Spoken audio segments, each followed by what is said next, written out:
Dia melihat sosok mungil jatuh ke belakang. Bereaksi cepat, Zuan mengulurkan tangan dan meraihnya. Jari-jarinya melingkari tangan yang dingin saat disentuh, dan terasa sangat nyaman untuk dipegang. Mungkin karena dia telah berlari jauh-jauh ke sini, dia mulai merasa sangat hangat. Itulah mengapa tangan ini terasa sangat enak. Dia tidak pernah ingin melepaskannya. Dia memperhatikan siapa yang dia pegang, dan segera menjadi bersemangat. Xiaoxi, syukurlah aku bertemu denganmu. Saya butuh. Wajah Ji Xiaoxi memerah bahkan sebelum dia menyelesaikan kalimatnya. Dia berjuang bebas dari tangannya dan mengambil tumitnya. Zuan akhirnya ingat bahwa dia marah atas insiden dengan 18 angin musim semi, tetapi dia tidak mengira dia akan menyimpan dendam selama ini. Xiaoxi, aku benar-benar membutuhkan bantuanmu. Zuan berkata dengan cemas. Qin Wanru hampir kehilangan kesadaran.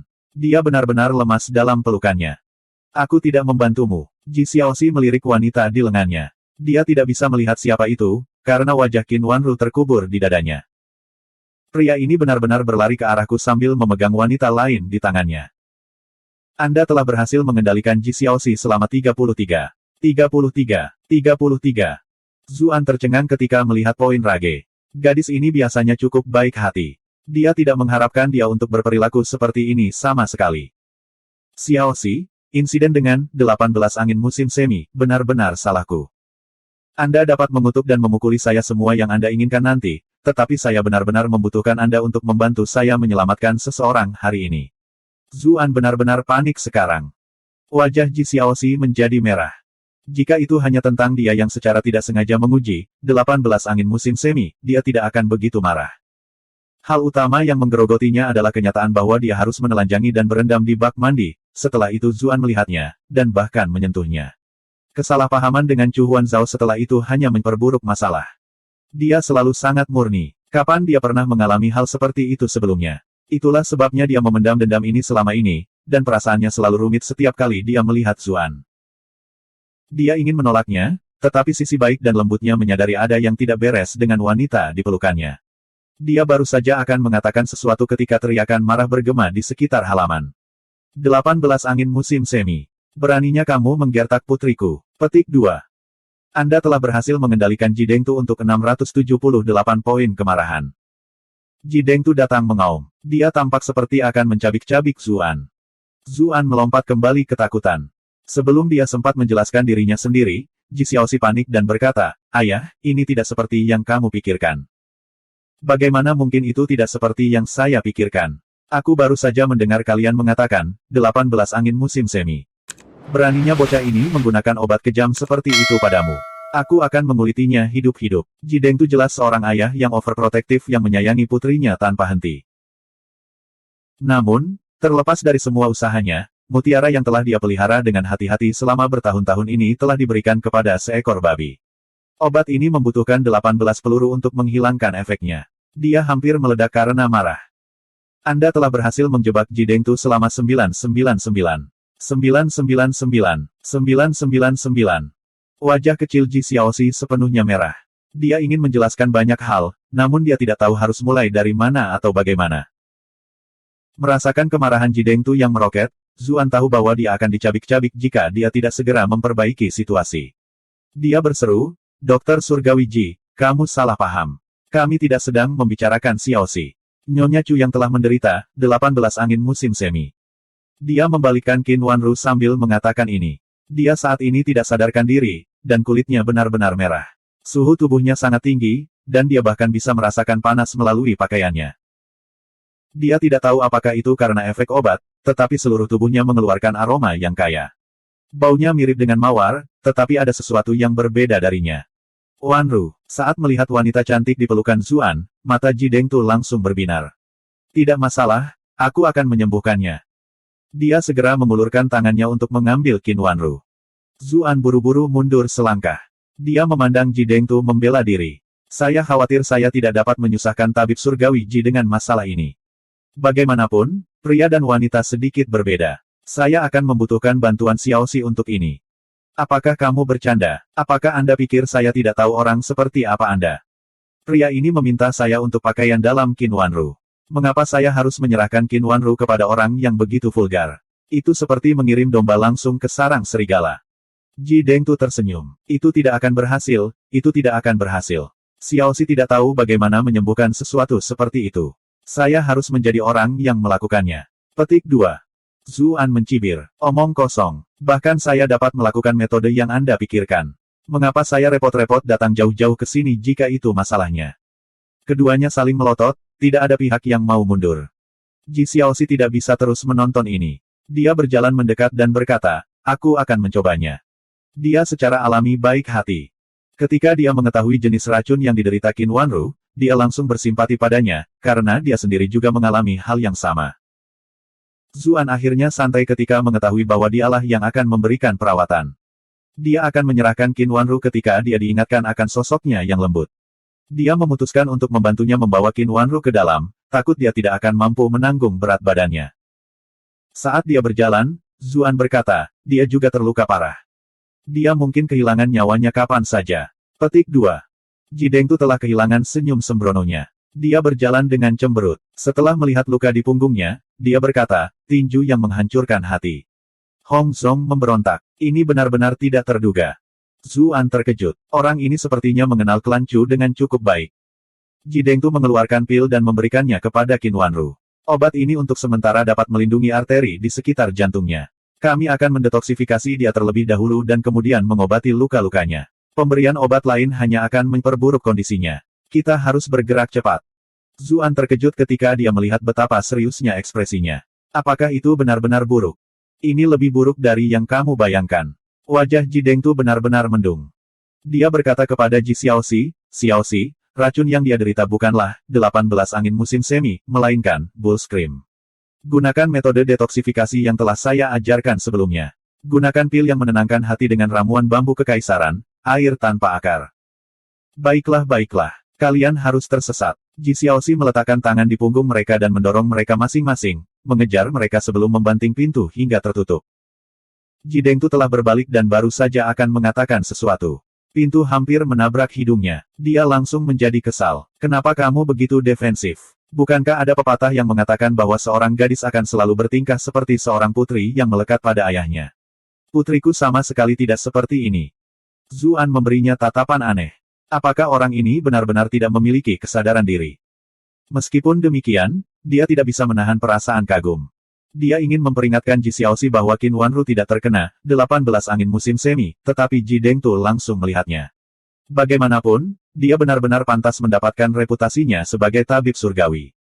Ceritakan apa yang terjadi di klan Chu. Ji Dengtu menariknya ke samping dan duduk di sepanjang tangga di luar. Zuan menceritakan semua yang telah terjadi. Chu Zongtian, kamu tidak berguna. Ji Dengtu berkata dengan marah. Kamu tidak bisa mengurus bisnismu di luar, dan kamu bahkan tidak bisa melindungi istrimu di dalam. Wanru benar-benar buta karena memilihmu saat itu. Kamu memiliki semacam hubungan dengan nyonya saat itu. Zuan menyelidiki. Ji Dengtu berkata dengan angkuh, kami berdua jelas merupakan pasangan yang ideal. Tapi Chu Zongtian itu menggunakan statusnya sebagai adipati untuk merampokku. Klan Qin juga memikirkan kepentingan mereka sendiri. Itu sebabnya kami sejoli dicabik-cabik, tanpa ada suara sama sekali. Zuan menatap kosong padanya. Bro, apakah Anda mendengarkan diri sendiri sekarang? Kamu gila.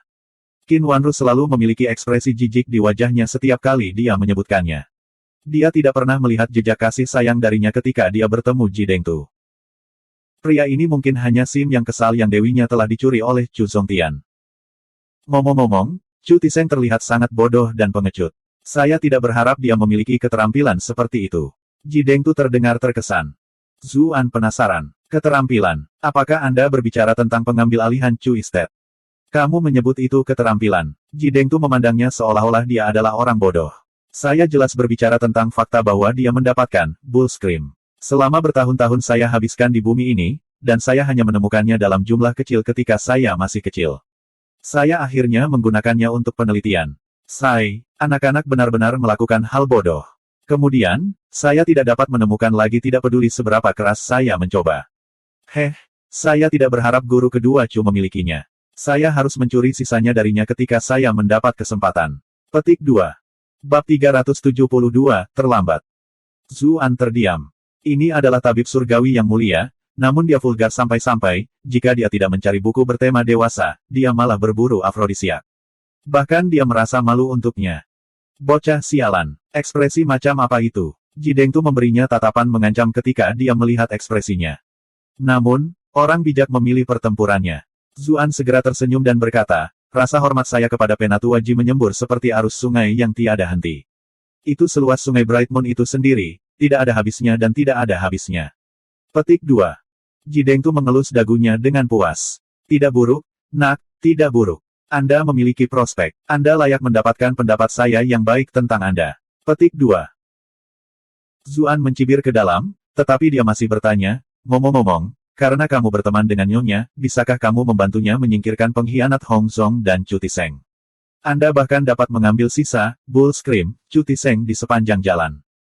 Kamu bodoh. Ji Dengtu menangis dengan jijik. Menurutmu seberapa bodoh aku? Ini adalah harapan saya yang kuat bahwa kedua orang ini mengacaukan klan Chu. Akan lebih baik jika bahkan Chu Zongtian selesai juga. Wanru tidak akan memiliki orang lain untuk diandalkan, dan akan lebih mudah untuk memanfaatkannya.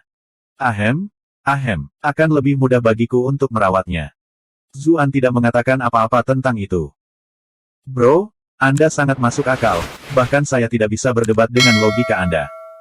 Ji Dengtu memukul dahinya. Apa yang baru saja aku bicarakan? Benar, krim banteng. Sulit untuk mendapatkannya, tapi yang lebih sulit didapat adalah 18 angin musim semi. Nah, itu beberapa hal misterius dan berharga. Masih ada obat penawar untuk Bull Scream, tetapi begitu Anda diracuni oleh 18 Spring Winds, benar-benar tidak ada cara lain untuk menghilangkannya kecuali seorang pria dan seorang wanita melakukannya 18 kali. Masih ada cara untuk membersihkan diri jika Anda hanya menelan sedikit. Saya telah mengajari Xiaoxi cara menghadapinya, tetapi saya harap dia tidak pernah menemukannya. Tidak ada jalan keluar yang mudah jika kamu telah diracuni oleh 18 angin musim semi. Ji Dengtu tampak cemas. Zuan memiliki ekspresi aneh di wajahnya. Tidak heran Ji Xiaoxi berhasil mendetoksifikasi dirinya sendiri. Ternyata ayahnya sudah mengajarinya caranya. Ji Dengtu benar-benar luar biasa. Dia bahkan mampu membersihkan racun seperti itu. Namun, penampilannya yang mesum masih ada di benak Zuan. Dia jelas merupakan contoh utama dari bakat yang tidak dibatasi oleh moralitas. Jika Anda pernah mendengar sesuatu tentang obat ini, beritahu saya. Saya rela mengeluarkan banyak uang untuk membelinya, kata Ji Dengtu, meski sebenarnya dia tidak terlalu berharap Zuan akan memiliki hal seperti ini. Dia tidak benar-benar mengandalkan Zuan untuk mendapatkannya. Itu hanya komentar begitu saja. Zuan memiliki ekspresi aneh di wajahnya. Dia memang memiliki barang-barang itu pada dirinya. Namun, demi perdamaian dunia dan kesucian semua wanita di Bright Moon City, dia sama sekali tidak bisa membiarkannya jatuh ke tangan pria itu. Dia juga cukup terkejut bahwa Ji Xiaoxi tidak menyebutkan insiden yang melibatkan 18 angin musim semi kepada ayahnya. Kurasa gadis itu terlalu malu untuk membicarakan hal seperti itu dengan ayahnya. Dia segera merasakan tubuhnya menegang ketika dia mengingat penampilan halus dan cantik Ji Xiaoxi. Dia menggelengkan kepalanya. Kenapa dia seperti ini hari ini? Dia segera mengumpulkan pikirannya dan melanjutkan mengobrol dengan Ji Dengtu. Waktu berlalu tanpa mereka sadari. Tiba-tiba terdengar suara berderit. Pintu terbuka, dan Ji Xiaoxi berjalan keluar. Zuan segera berdiri dan meraih tangan Ji Xiaoxi. Xiaoxi, bagaimana dia? Bocah sialan, beraninya kamu menyentuh putriku di depanku. Ji Dengtu sangat marah. Dia menyambar lengan Zuan dan memutarnya. Tepat ketika dia akan mengerahkan lebih banyak kekuatan, dia mendengar Ji Xiaoxi berteriak ketakutan. Tunggu. Wajah Ji Dengtu menjadi kaku. Putrinya benar-benar menghentikannya. Apakah bocah ini diam-diam mendekati Xiaoxi di belakangku? Anda telah berhasil mengendalikan Ji Dengtu untuk 1024 poin rage. Zuan merasa aneh bahwa Ji Dengtu menjadi sangat marah. Namun tangan kecil Ji Xiaoxi benar-benar nyaman. Dia benar-benar ingin menariknya ke pelukannya dan menghancurkannya. Hah, mengapa saya memikirkan hal seperti itu? Pikiranku melayang kemana-mana ketika aku membawa Qin Wanru juga. Aku tidak biasanya seperti ini. Ji Xiaoxi berbicara dalam pikirannya. Kamu juga diracuni. Naik apa? Zuan tercengang. Dia tidak segera menyadari apa yang terjadi. Wajah Ji Xiaoxi agak merah. Tentu saja, itu adalah racun yang sama dengan yang diderita Nyonya Chu. Zuan benar-benar bingung. Ji Dengtu juga menatap Zuan dengan aneh. Apa yang sebenarnya terjadi di antara kalian berdua? Mengapa Anda terpengaruh oleh obat yang sama? Zuan berkata, tidak mungkin, kan? Bagaimana itu mungkin? Ji Xiaoxi menggelengkan kepalanya. Tidak salah lagi. Saya membantu mendetoksifikasi Nyonya Chu, jadi saya akrab dengan karakteristik obat ini. Petik 2. Ji Dengtu menarik pergelangan tangannya untuk merasakan denyut nadinya. Ekspresinya juga menjadi aneh. Itu benar. Anda juga terpengaruh oleh Bull Scream ini. Ada beberapa darah kering di wajahmu. Darah Qinwanru mungkin berceceran dan meresap melalui kulit dan sudut mulutmu. Begitulah cara Anda menjadi diracuni juga. Petik 2. Ji Dengtu pantas mendapatkan gelarnya sebagai tabib surgawi. Dia dengan cepat mengidentifikasi sumber masalahnya. Zuan tercengang. Kalau begitu, apa yang bisa dilakukan seorang pria jika dia diracuni? Keberuntungan yang sulit. Ji Dengtu tertawa, agak geli melihat kesulitan Zuan. Zuan menatapnya, terdiam. Karena tabib surgawi tidak membantu, dia malah meraih tangan Ji Xiaoxi. Xiaoxi, bisakah kamu membantu mendetoksifikasiku? Saya akan menggunakan putri Anda untuk membantu saya menyingkirkannya. Apa? Ji Xiaoxi tercengang. Pikirannya menjadi kosong, dan untuk sesaat dia tidak dapat bereaksi.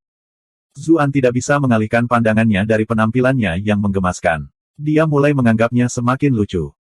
Bocah sialan. Ji Dengtu meraung. Dia segera memisahkan mereka berdua, dan memasukkan pil ke mulut Zuan. Anda telah berhasil mengendalikan Ji Dengtu untuk 666 poin kemarahan. Zuan batuk keras dan mencengkeram tenggorokannya. Apa yang kamu buat untukku makan? Ji Dengtu mendengus. Aku memberimu pil penenang hati. Bagaimanapun, Anda hanya diracuni secara tidak langsung, jadi Anda tidak memiliki terlalu banyak obat di sistem Anda. Anda akan baik-baik saja setelah minum pil itu. Petik 2. Benar saja, perasaan sejuk dan menyegarkan mulai menyebar dalam dirinya. Kegelisahan yang dirasakannya perlahan mereda. Pil yang sangat nyaman. Saya akan membutuhkan lebih banyak dari mereka. Zuan juga tidak tahu mengapa, tetapi hal semacam ini sepertinya selalu terjadi di sekitarnya. Jika dia memiliki beberapa pil ini, dia tidak perlu berlari jauh-jauh ke Ji Estate setiap saat. Ji Dengtu langsung menolaknya. Aku tidak memberimu apapun. Aku akan membayarmu untuk mereka. Wajah Zuan menjadi gelap. Cowok ini tidak hanya vulgar, tapi dia juga serakah. Kenapa aku merasa kepribadian kita mirip? Barang ini tidak untuk dijual. Itu untuk Xiaoxiku untuk melindungi dirinya sendiri. Ji Dengtu berkata dengan gusar. Orang ini benar-benar budak putrinya. Tapi saya kira itu akan dihitung sebagai salah satu dari beberapa poin bagusnya. Ji Xiaoxi menjadi cemas. Berhentilah berdebat, kalian berdua. Hal terpenting yang harus dilakukan adalah menyelamatkan Nyonya Chu sekarang. Meskipun kami telah membersihkan tubuhnya dari racun, kekuatan hidupnya sangat lemah. Dia bisa mati kapan saja. Zuan panik. Namun, Ji Dengtu lebih cepat. Dia bergegas ke kamar dan mengukur denyut nadi Qinwanru. Kemudian, dia mengulurkan tangannya ke arah Zuan. Pil pengembalian jiwa. Saya tidak akan berhasil tepat waktu jika saya mulai meramunya sekarang. Petik 2. Zuan ingat bahwa dia telah membeli banyak obat dari tempat ini sebelumnya. Yang paling berharga dari semuanya adalah pil pengembalian jiwa. Dikatakan bahwa pil ini dapat menyeret siapapun yang menelannya kembali dari ambang kematian, selama satu nafas masih tersisa di dalamnya.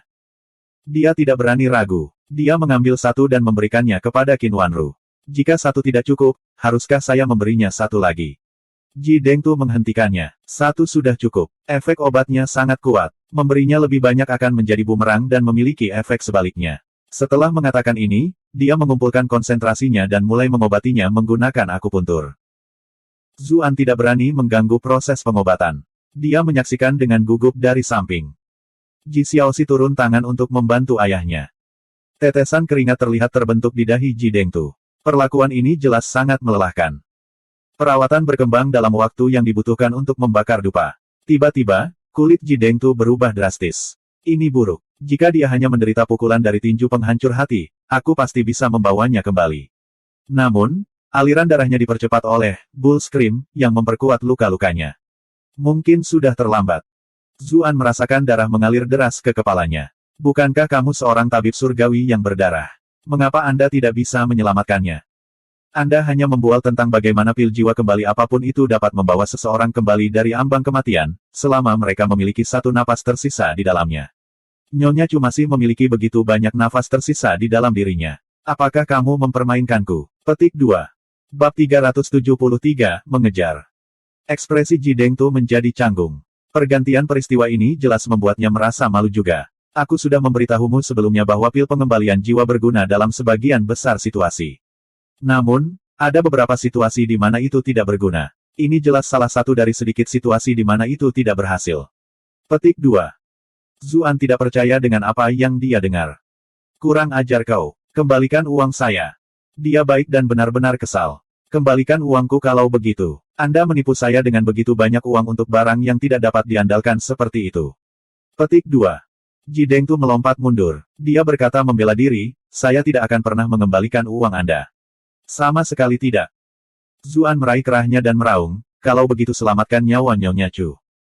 Apakah kamu pikir aku tidak mau? Ji Dengtu mendorongnya menjauh. Dia berjalan ke samping dan duduk, menyalakan sebatang rokok. Asap mengepul ke atas, menutupi wajahnya. Zuan ingin mengatakan sesuatu yang lain, tetapi Ji Xiaoxi menangkapnya. Ah Su, jangan ganggu ayahku lagi. Dia juga menyalahkan dirinya sendiri untuk ini. Dia pasti mencoba memikirkan cara untuk menyelamatkannya sekarang. Xiaoxi, apakah menurutmu ayahmu bisa memikirkan sesuatu? Zuan bertanya dengan tidak sabar. Ji Xiaoxi menggelengkan kepalanya dan berkata pelan, ini akan sulit. Mengingat betapa buruknya keadaan Nyonya Chu saat ini, fakta bahwa dia masih hidup sudah merupakan keajaiban. Zuan putus asa ketika mendengar ini. Dia berjalan ke dalam. Qin Wanru berbaring dengan tenang di tempat tidur. Matanya tertutup, dan pipinya masih memiliki semburat kemerahan, sisa dari efek obat. Sosoknya masih memukau seperti sebelumnya, tetapi kulitnya masih pucat karena luka-lukanya. Zuan bingung. Jika sesuatu terjadi pada Qin Wanru, apa yang harus dia katakan pada Cuyan? Apa yang harus dia katakan pada Huan Zhao? Bahkan jika bukan demi mereka berdua, pendapatnya tentang Qin Wanru telah berubah setelah berada di dekatnya beberapa hari terakhir ini. Dia telah menyadari bahwa dia sama sekali tidak seperti yang dia pikirkan. Setelah bertarung berdampingan beberapa kali ini, persahabatan telah terjalin di antara mereka. Itu sebabnya dia tidak mau melihatnya mati, apapun yang terjadi. Ji Dengtu tiba-tiba bangkit. Aku mau jalan-jalan, katanya, suaranya berat. Dia langsung pergi tanpa menunggu jawaban mereka. Dia bahkan tidak repot-repot untuk melihat ke belakang. Zuan kesal. Bagaimana mungkin ayahmu masih ingin jalan-jalan saat ini? Ayahku hanya pergi jalan-jalan ketika dia sangat tertekan, Ji Xiaoxi menjelaskan. Dia suka berjalan-jalan di sekitar Gunung Naga tersembunyi, di luar kota. Di sana lebih damai, dan udaranya lebih bersih. Berjalan-jalan sering membantu menenangkannya. Zuan ingat bahwa Gunung Naga tersembunyi adalah rumah bagi segala macam binatang buas. Itu adalah tempat yang kebanyakan orang tidak akan pernah impikan untuk dikunjungi. Namun, orang ini memperlakukan tempat itu seperti semacam taman. Mata Ji Xiaoxi tiba-tiba memerah. Sebelum hari ini, dia hanya akan berjalan-jalan pada peringatan kematian ibuku. Zuan tercengang. Ibumu sudah meninggal. Saya belum pernah mendengar Anda menyebutkan itu sebelumnya. Petik 2. Ji Xiaoxi berkata, ibuku mengalami kesulitan melahirkanku, dan kemudian dia. Maaf, seharusnya aku tidak membicarakan ini. Zuan terkejut. Bukankah Ji Dengtu seorang tabib surgawi? Mengapa istrinya meninggal karena kelahiran yang sulit? Namun, dia tidak ingin mengorek lebih jauh, karena ini jelas merupakan topik yang menyusahkan bagi Ji Xiaoxi. Tidak apa-apa, aku sudah terbiasa. Meskipun Ji Xiaoxi mengatakan ini, ekspresinya masih sangat suram. Zuan merentangkan tangannya. Ibumu sudah pergi, dan sekarang ibu istriku akan segera meninggal. Kami benar-benar terikat bersama oleh penderitaan bersama. Mengapa kita tidak berpelukan untuk saling menghibur? Ji Xiaoxi tertawa. Kau benar-benar sesuatu, kau tahu itu. Kamu masih berperilaku tidak senonoh, bahkan dalam situasi seperti ini. Zuan tertawa. Kamu jelas salah paham tentang aku. Kapan aku pernah tidak senonoh? Ji Xiaoxi tidak marah sama sekali, tapi malah terkikik. Terima kasih. Untuk apa kau berterima kasih padaku? Kata Zuan. Ji Xiaoxi berkata dengan suara lembut, aku tahu kamu mengatakan itu untuk membuatku merasa lebih baik. Aku tahu kamu juga sedang patah hati sekarang, tapi kamu malah menghiburku. Zuan menghela nafas. Xiaoxi, kamu tidak hanya imut dan cantik, kamu juga sangat baik dan perhatian. Suami masa depan Anda benar-benar diberkati. Petik 2. Ji Xiaoxi langsung memerah. Aku tidak akan menikahi siapapun. Dia berlari ke sisi Qin Wanru untuk merawatnya setelah dia mengatakan ini. Meskipun tidak ada yang bisa dia lakukan untuk mengobatinya, dia bisa membantu meringankan rasa sakitnya saat ini, dan memantau kondisinya. Jika kondisinya memburuk tiba-tiba, dia bisa segera memberikan obat untuk membuatnya tetap hidup sampai ayahnya kembali. Zuan tidak berani menaruh harapannya pada Ji Dengtu. Bagaimanapun, Ji Xiaoxi sudah mengatakan bahwa tidak ada banyak harapan. Dia perlu menemukan cara lain untuk menyelamatkannya sendiri. Namun, bahkan tabib surgawi Ji yang mulia tidak bisa berbuat apa-apa. Apa yang bisa dia lakukan? Tepat pada saat ini, ketukan keras datang dari luar. Asteris buk buk, asteris. Asteris buk buk buk, asteris. Mengetuk bukanlah kata yang tepat, itu lebih seperti gedoran berat di pintu. Buka. Ji Xiaoxi melompat ketakutan. Dia berlari keluar dan bertanya, siapa itu? Ini sudah sangat larut. Harap tunggu sampai pagi jika Anda membutuhkan perawatan. Tidak ada yang mencari pengobatan. Kami sedang mencari seseorang. Suara kasar datang dari luar. Ji Xiaoxi melihat melalui celah kecil di antara pintu, dan wajah kecilnya menjadi pucat. Dia berlari kembali untuk memberitahu Zuan. Ah Su, ada orang di luar. Saya pikir mereka dari klan Chu, dan mereka di sini untuk menangkap Anda. Ekspresi Zuan menjadi khawatir. Dia berlari ke pintu untuk mengintip juga. Barisan penjaga berdiri di luar, dan yang memimpin tidak lain adalah Chu Tiseng. Lingkaran hitam di sekitar matanya menjadi lebih gelap, dan ekspresinya benar-benar jelek. Melihat mangsanya menyelinap melalui jari-jarinya jelas membuatnya marah. Dia merindukan Dewi ini siang dan malam, namun dia kehilangan kesempatannya selamanya. Suasana hatinya benar-benar mengerikan. Hong Zong tidak jauh. Rambutnya tersisir rapi, seperti biasa. Namun, jika seseorang melihat dengan ama, tidak akan sulit untuk menyadari bahwa tangannya sedikit gemetar. Ini bukan karena takut, melainkan tanda kegugupan dan rasa bersalah. Bagaimana mereka bisa melacak mereka ke tempat ini begitu cepat? Tidak butuh waktu lama bagi Zuan untuk sampai pada jawabannya. Qin Wanru telah dibius dan terluka, jadi dia pasti membutuhkan perawatan. Hubungan dekatnya dengan Xiaoxi bukanlah rahasia, jadi tidak terlalu mengada-ada bagi mereka untuk mencurigainya datang ke sini untuk meminta bantuan. Ini jelas mengapa mereka segera memimpin orang-orang mereka ke sini. Hong Zong mungkin datang secara pribadi karena keraguannya terhadap Ji Dengtu. Hong Zong adalah ahli nomor 2 setelah Chu Zongtian di perkebunan Chu. Tentu saja, sekarang kultivasi cucu yang telah melonjak, dia mungkin bisa menantangnya untuk posisi ini. Kamu harus mengekspos skema keduanya di depan semua orang, saran Ji Xiaoxi. Ada begitu banyak penjaga di luar. Tidak mungkin mereka semua bisa menjadi kaki tangan mereka, kan? Zuan menggelengkan kepalanya. Xiaoxi, kamu terlalu polos. Anda tidak tahu betapa jahatnya orang-orang ini. Jika mereka berani membawa orang-orang ini untuk memburu saya, mereka pasti memiliki keyakinan penuh bahwa mereka dapat mengendalikan orang-orang ini. Selain itu, Nyonya Chu tidak sadarkan diri sekarang. Tanpa kesaksiannya, saya khawatir keduanya tidak akan mengakui apapun, tidak peduli apa yang saya katakan. Petik 2. Lalu apa yang kita lakukan? Kamu harus membawa Nyonya Chu bersamamu dan mencari tempat untuk bersembunyi. Ji Xiaoxi berkata dengan mendesak. Zuan mengangguk. Dia berlari dan mengambil Qin Wanru. Namun, dia segera mengalami masalah. Di mana aku bahkan bersembunyi? Ji Xiaoxi juga bingung. Namun, hentakan di luar semakin keras, dan terdengar seperti orang-orang di luar bisa menerobos masuk kapan saja. Dia tidak punya banyak waktu untuk berpikir. Dia menunjuk dan berkata, sembunyikan di tempat tidurku. Zuan tercengang. Dia tidak tahu mengapa dia menyarankan ini, tetapi situasinya jelas mengerikan. Kakinya tanpa sadar membawanya ke arah itu. Dia membawa Qin Wanru ke kamar. Dengan suara keras, pintu di luar halaman dihancurkan. Apa yang kalian semua lakukan? Mengapa tidak ada yang datang ke pintu bahkan setelah kita mengetuk begitu lama? Salah satu penjaga memberi Ji Xiaoxi tatapan ganas. Ji Xiaoxi tanpa sadar mundur selangkah ketakutan. Namun, Zuan dan Nyonya Chu membutuhkan perlindungannya sekarang. Dia melangkah maju lagi dan menjulurkan dadanya. Bagaimana Anda bisa menyebut itu ketukan? Saya pikir Anda semua adalah bandit yang mencoba merampok kami di tengah malam. Petik 2. Meskipun dia berusaha terdengar sekeras mungkin, penampilannya yang cantik dan suaranya yang lembut bahkan tidak menunjukkan sedikit pun intimidasi. Saat itu, Chu Tiseng melangkah maju. Nona Ji, mohon maafkan perilaku kami. Kami sedang mencari pengkhianat kasar dari klan Chu kami. Petik 2. Bab 374, Obat Potensial. Ji Xiaoxi marah dengan cara mereka menggambarkan Zuan. Namun, ini bukan waktunya untuk membiarkan emosinya memengaruhi keputusannya. Dia tidak mencaci maki mereka, tetapi sebaliknya berkata, jika Anda mencari pengkhianat dari klan Chu Anda, apa yang Anda lakukan di sini di Ji Estate kami? Chu Tiseng merasa napasnya tercekat di tenggorokan. Dia sejenak kehilangan kata-kata. Gadis kecil ini sangat masuk akal. Tidak ada cara baginya untuk membantah logika ini sama sekali. Namun, ia mengelola bisnis besar-besaran, dan terbiasa berurusan dengan segala macam rubah tua. Dia cepat beradaptasi dengan situasi. Ada sesuatu yang mungkin tidak kamu sadari. Pengkhianat dari klan kami adalah Zuan.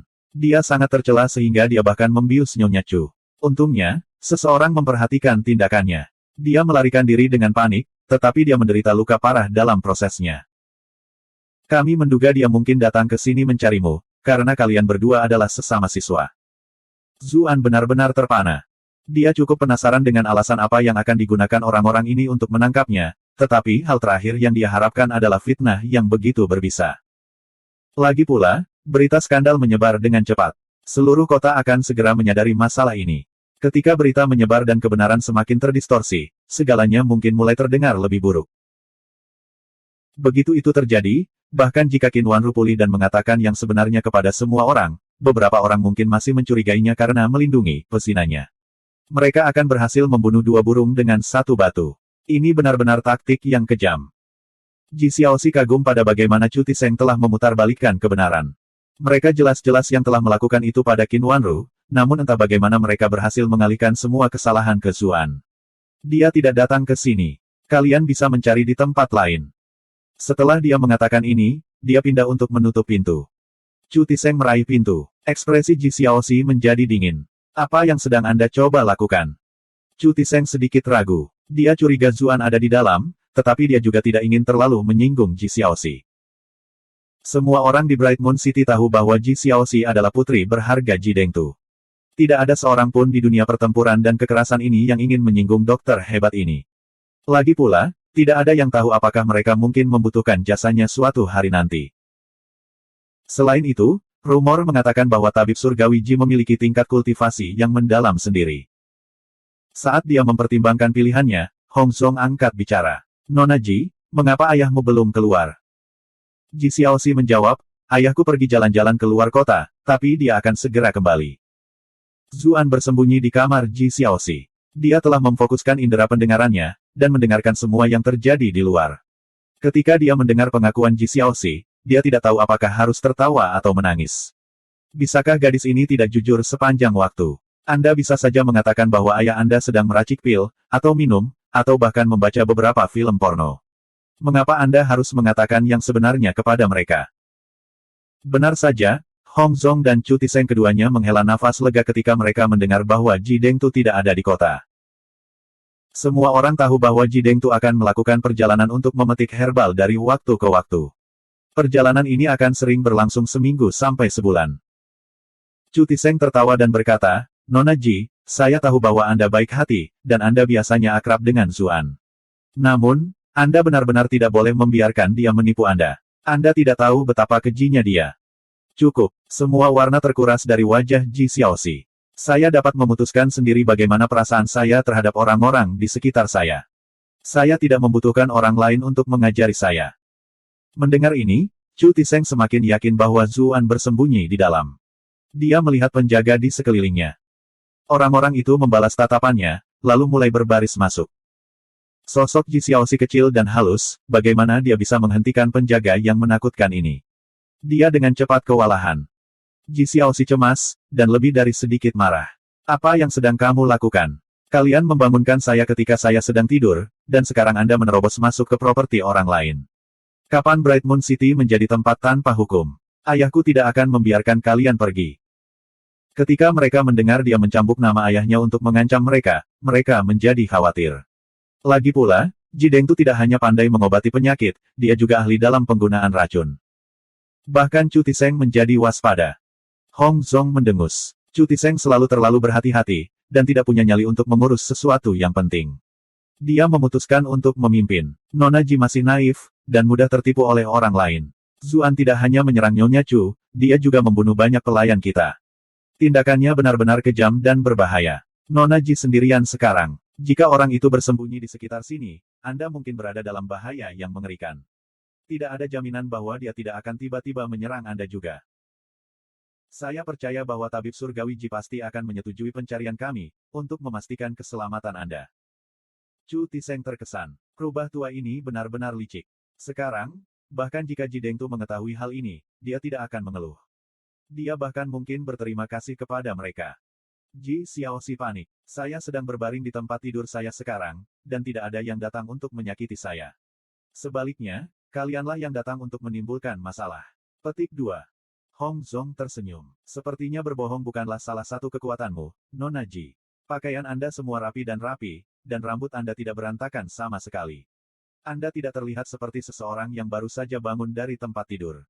Namun, kata-katamu membuatku memikirkan sesuatu. Mungkin seseorang bersembunyi tepat di dalam kamar Anda. Wajar bagi kita untuk menjaga keselamatan putri terhormat tabib surgawi Ji. Petik 2. Setelah mengatakan ini, dia menjentikkan pandangannya ke arah kamarnya. Para penjaga yang menemaninya berlari menuju kamarnya. Ini adalah penjaga klan besar, jadi mereka akrab dengan tata letak umum tempat tinggal. Mereka segera mengenali kamar mana yang menjadi milik tuan rumah, dan mana milik wanita muda itu. Ji Xiaoxi melompat ke arah pintu masuk. Dia merentangkan tangannya seperti ayam pelindung. Ini kamar saya. Anda bisa masuk melalui mayat saya. Petik 2. Dia diam-diam memeriksa stok racunnya sambil mengatakan ini, dan mulai menyusun rencana untuk menggunakannya untuk menangani semua orang ini. Saat dia melakukan ini, Hong Zong menjentikkan jarinya. Helaian udara menghantam tubuhnya. Tubuh Ji Xiaoxi bergetar, dan dia menyadari bahwa dia tidak bisa bergerak lagi. Setelah dia melakukan ini, Hong Zong berbicara. Reaksi Lady Ji tidak wajar. Saya percaya bahwa Anda telah diancam oleh buronan ini, dan tidak dapat mengatakan yang sebenarnya. Ini memberi kami lebih banyak alasan untuk membantu Anda. Yang lain bersamanya sepenuhnya yakin dengan ini. Mereka berjalan ke depan untuk mendorong pintu. Air mata hampir keluar dari mata Ji Xiaoxi. Namun, tidak ada lagi yang bisa dia lakukan sekarang. Di dalam ruangan, Zuan seperti macan tutul, siap menerkam. Dia siap untuk melompat keluar dan melawan mereka semua sampai mati. Tiba-tiba, teriakan menyedihkan datang dari luar. Satu demi satu, sosok samar terbang ke udara. Sosok tinggi dan ramping muncul di depan pintu masuk, rambutnya diikat dengan jepit rambut. Lehernya panjang dan adil, yang memberinya suasana yang mulia dan elegan. Namun, fitur yang paling menarik perhatiannya adalah kakinya yang sangat panjang, dibalut stoking hitam, cantik dan proporsional. Stoking bersinar dengan kilau yang mempesona. Namun, tidak ada yang berani memelototi mereka sekarang. Meskipun mereka cantik, mereka juga sangat mematikan. Para penjaga di belakangnya dengan mudah terlempar ke udara oleh kaki-kaki ini. Penjaga klan Chu semuanya adalah prajurit elit, dan orang-orang yang dipanggil untuk operasi ini adalah yang terbaik dari yang terbaik. Namun, tidak ada dari mereka yang bisa melawan keganasan sepasang kaki ini. Bibi kecil, Ji Xiaoxi segera sangat gembira ketika dia melihatnya. Chu Tiseng dan Hong Zong merasakan darah mengalir dari wajah mereka. Kepala sekolah Jiang. Jiang Luofu langsung membuka segel pada titik akupuntur Ji Xiaoxi. Dia dengan dingin menyapu matanya ke arah para pelanggar. Apa yang memberi kalian semua keberanian untuk menggertak Xiaoxiku? Chu Tiseng dengan panik meluncurkan penjelasan. Kami mengejar Zuan. Dia menceritakan kembali secara kasar apa yang dikatakan Hong Zong sebelumnya. Jiang Luofu memotongnya dengan tidak sabar. Kapan klan Ji pernah memintamu untuk ikut campur dalam urusannya? Saya tidak peduli tentang apa yang terjadi di dalam klan Chu Anda, tapi saya tidak akan mentolerir perilaku keterlaluan Anda di dalam Ji Estate. Nyah. Aura yang kuat keluar darinya begitu dia selesai berbicara. Semua orang dari klan Chu mengalahkan mundur tergesa-gesa. Bahkan Hong Zong dan Chu Tiseng tidak bisa menahan tekanan, dan mundur dari halaman dengan waspada. Jiang Luofu mendengus. Dengan lambaian lengan bajunya, pintu masuk utama terbanting menutup. Dia mendorong pintu bagian dalam dan berjalan ke dalam tanpa melihat keluar. Zuan mengepalkan tinjunya. Terima kasih, kepala sekolah. Jiang Luofu mengerutkan kening. Kenapa kamu ada di tempat tidur Xiaoxi? Apakah Anda mencoba memulai skandal? Lepaskan sekarang juga. Zuan tertawa canggung. Dia melompat turun dengan tergesa-gesa. Wajah Ji Xiaoxi semerah apel. Jiang Luofu duduk dan memeriksa kondisi Qin Wanru. Zuan dengan cepat mengulangi diagnosis Ji Dengtu. Setelah sedikit ragu, Jiang Luofu berkata, saya sebenarnya tahu cara lain. Bab 375, Situasi Menang-Menang. Zuan sangat gembira. Dia meraih lengannya dan bertanya, ada apa? Ji Xiaoxi juga penasaran. Lagi pula, bibinya tidak memiliki banyak pengetahuan medis, dan baik dia maupun ayahnya tidak bisa berbuat apa-apa tentang kondisi Qin Wanru. Metode seperti apa yang akan dia usulkan? Jiang Luofu menatap tangan Zuan dengan dingin. Zuan melepaskannya dengan rasa bersalah. Maaf, aku hanya cemas. Jiang Luofu melanjutkan, sayangnya, tidak ada gunanya bahkan jika saya menjelaskan metode ini kepada Anda. Bagaimana mungkin tidak ada gunanya? Tolong beritahu kami. Mungkin kita bisa memikirkan solusi jika kita bekerja sama. Ji Xiaoxi menangis panik. Dia selalu sangat tertarik pada obat-obatan, jadi dia sangat ingin mempelajari metode pengobatan baru. Dia juga secara alami baik hati, dan sangat berharap untuk kesembuhan Qin Wanru. Jiang Luofu ragu-ragu, tetapi pada akhirnya dia masih berkata, saya membaca catatan kuno yang menyatakan bahwa mereka yang memiliki bakat transenden yang juga telah mengembangkan sutra asal primordial, memiliki kemampuan untuk menghidupkan kembali orang lain. Kemampuan transenden. Ji Xiaoxi tercengang. Tidak pernah ada orang dengan bakat transenden dalam ratusan tahun. Sangat jarang sehingga semua orang mulai percaya bahwa bakat transenden hanyalah legenda. Sutra asal primordial, ini bahkan lebih tidak pernah terdengar. Tidak heran bibinya merasa bahwa tidak ada gunanya baginya untuk mengatakan apapun. Jiang Luofu menatap Zuan lama. Dia tahu bahwa Zuan memiliki bakat transenden, tetapi dia bahkan belum pernah mendengar tentang sutra asal primordial ini sebelumnya. Itulah mengapa informasi ini tidak berguna. Hanya Zuan yang memasang ekspresi aneh. Dia memiliki esensi darah transenden, dan dia telah berkultivasi di sutra asal primordial juga. Dia bahkan tahu metode pengobatannya. Tapi bagaimana dia bisa menyelamatkannya? Metode yang dia gunakan untuk menyelamatkan cucu Yan. Bagaimana dia bisa menggunakannya pada Qin Wanru juga? Meskipun dunia ini lebih liberal daripada Cina kuno di dunia sebelumnya, masih ada batasan untuk apa yang akan diterima. Mereka menginjak garis moralitas sekarang. Terlepas dari dunia manapun dan zaman apapun itu, tindakan seperti itu adalah hal yang sangat tabu. Dia mungkin menyesali ini selama sisa hidupnya. Zuan diliputi konflik internal. Dia akan menjadi monster jika dia tidak menyelamatkan seseorang meskipun dia memiliki sarana untuk melakukannya. Namun, jika dia menyelamatkannya, dia akan lebih buruk dari monster. Jika Qin Wanru adalah wanita lain, Zuan akan langsung masuk, terikat tugas. Qin Wanru adalah satu-satunya orang yang tidak bisa melakukan ini dengannya. Kalian semua tidak perlu mengkhawatirkanku lagi. Saya sudah tahu bahwa saya ditakdirkan. Suara lemah Qin Wanru menembus kesunyian. Dia berjuang untuk posisi duduk. Zuan dengan cepat bergerak untuk mendukungnya. Qin Wanru memberinya tatapan bersyukur. Mengumpulkan kekuatannya, dia berkata, saya tidak memiliki banyak penyesalan, tetapi saya khawatir tentang Huan Zhao, karena dia masih di Cui State, dan Song Tian saya juga dikurung. Ah Zu, bisakah kamu berjanji padaku? Petik 2. Rasa sakit yang luar biasa menusuk hati Zuan. Dia segera memotongnya. Ini belum waktunya untuk kata-kata terakhir. Dia segera berbalik dan berkata kepada Jiang Luofu dan Ji Xiaoxi, saya memiliki beberapa hal yang perlu saya katakan kepadanya secara pribadi. Bisakah kalian memberi kami sedikit waktu sendirian? Kedua wanita itu jelas tidak akan pernah menolaknya dalam situasi seperti ini. Mereka mengangguk dan meninggalkan ruangan. Zuan tiba-tiba memanggil Jiang Luofu.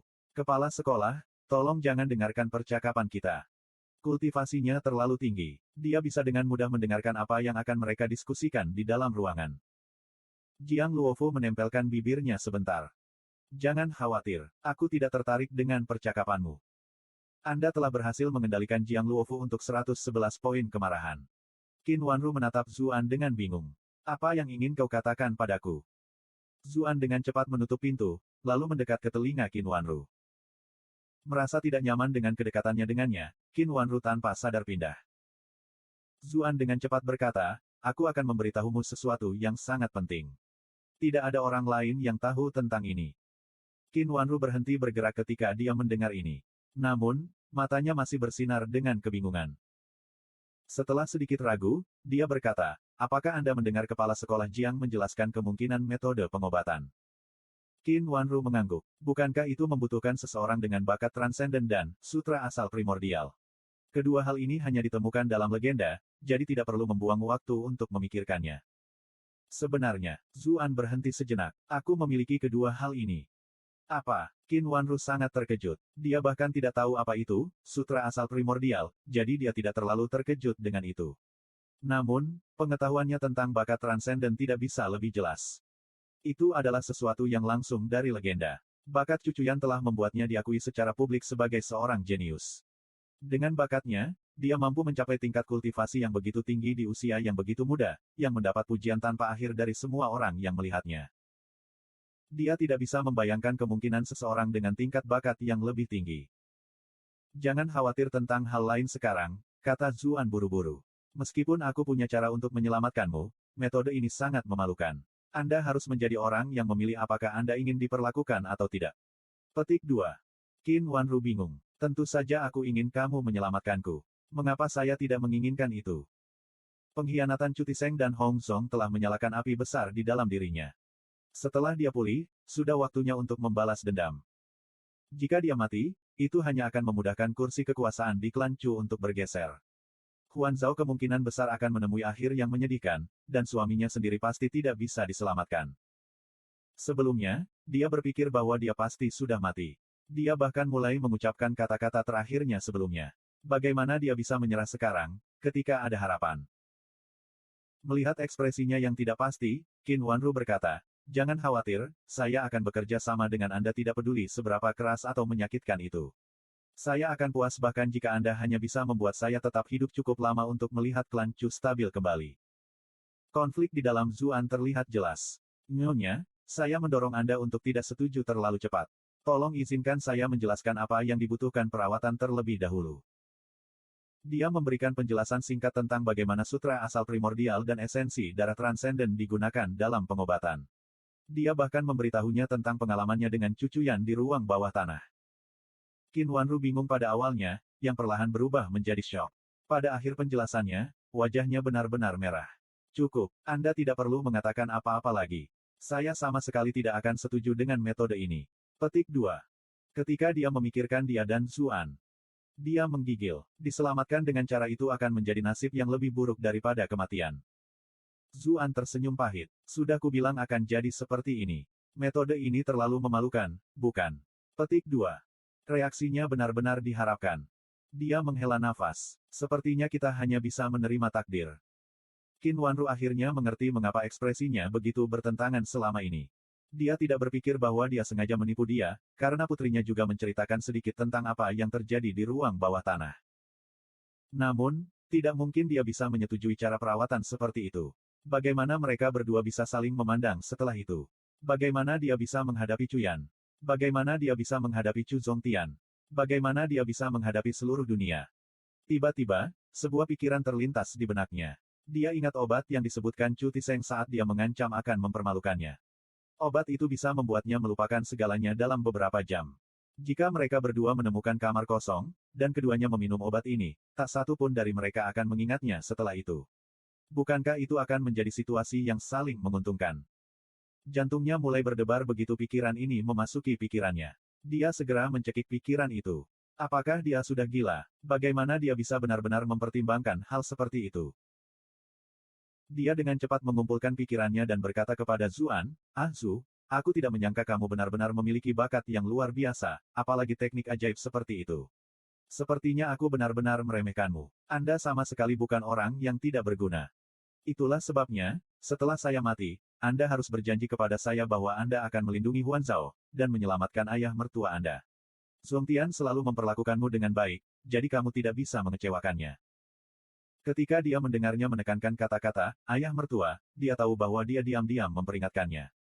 Dia menghela nafas dan berkata, "Jangan khawatir, Nyonya. Aku akan melakukan semua hal itu, bahkan jika kamu tidak menyuruhku." Senyum tenang akhirnya muncul di wajah Qin Wanru. "Sepertinya aku tidak punya hal lain untuk dikhawatirkan, kalau begitu." Suaranya menjadi lebih lembut dan lebih lembut. Dan tangannya juga secara bertahap meluncur pergi. Zuan langsung panik. "Xiaoxi, Xiaoxi. Cepat datang, tolong." Jiang Luofu dan Ji Xiaoxi bergegas masuk ketika mereka mendengar kepanikan dalam suaranya. Melihat kondisi Qin Wanru, Ji Xiaoxi dengan cepat memberinya pil, dan mulai mengobatinya dengan akupuntur. Jiang Luofu tidak bisa menahan diri untuk tidak menatap Zuan. "Apakah kamu mengatakan sesuatu untuk memprovokasi dia?" Tidak ada alasan mengapa kondisinya tiba-tiba memburuk begitu cepat. Zuan tidak berdebat dengannya. Dia hanya duduk di sisi tempat tidur, dan mulai memeras otaknya untuk mencari cara lain untuk menyelamatkan Qin Wanru. Dia menolak satu demi satu ide. Dia tiba-tiba teringat sesuatu. Karena tidak ada metode di dunia ini yang akan berhasil, dia akan menggunakan keyboardnya sebagai gantinya. "Jika saya dapat mengambil sesuatu yang baik. Tunggu, aku bahkan tidak butuh sesuatu yang baru. Item itu akan lebih dari cukup." Bab 376, Kesalahpahaman yang Memalukan. Zuan melompat tiba-tiba dan berlari keluar. Jiang Luofu tercengang. "Apa yang sedang kamu lakukan?" Zuan melambaikan tangan untuk menghentikannya mengikuti. "Jangan datang ke sini. Aku harus sendiri sekarang." Zuan sepertinya hampir gila. Jiang Luofu bertanya-tanya apakah dia mungkin berbicara sedikit terlalu keras sebelumnya. Sebersit penyesalan menyeruak di hatinya. Zuan berlari ke halaman dan mengambil seember air. Dia menemukan baskom dan membasuh wajahnya 10 kali. Dia memanjatkan doa yang sungguh-sungguh dan tak henti-hentinya kepada semua dewa yang dia kenal. Akhirnya, saatnya untuk menarik lotre. Dia memiliki total 51.915 poin kemarahan sekarang. Itu memberinya 519 peluang. Tiba-tiba, ada kilatan cahaya keemasan dari sistem keyboard. Jumlah total poin kemarahan yang terakumulasi telah mencapai ambang batas yang diperlukan. Sistem penghargaan ditingkatkan. 100 undian lotre sekarang dapat digabungkan bersama dalam satu undian multi.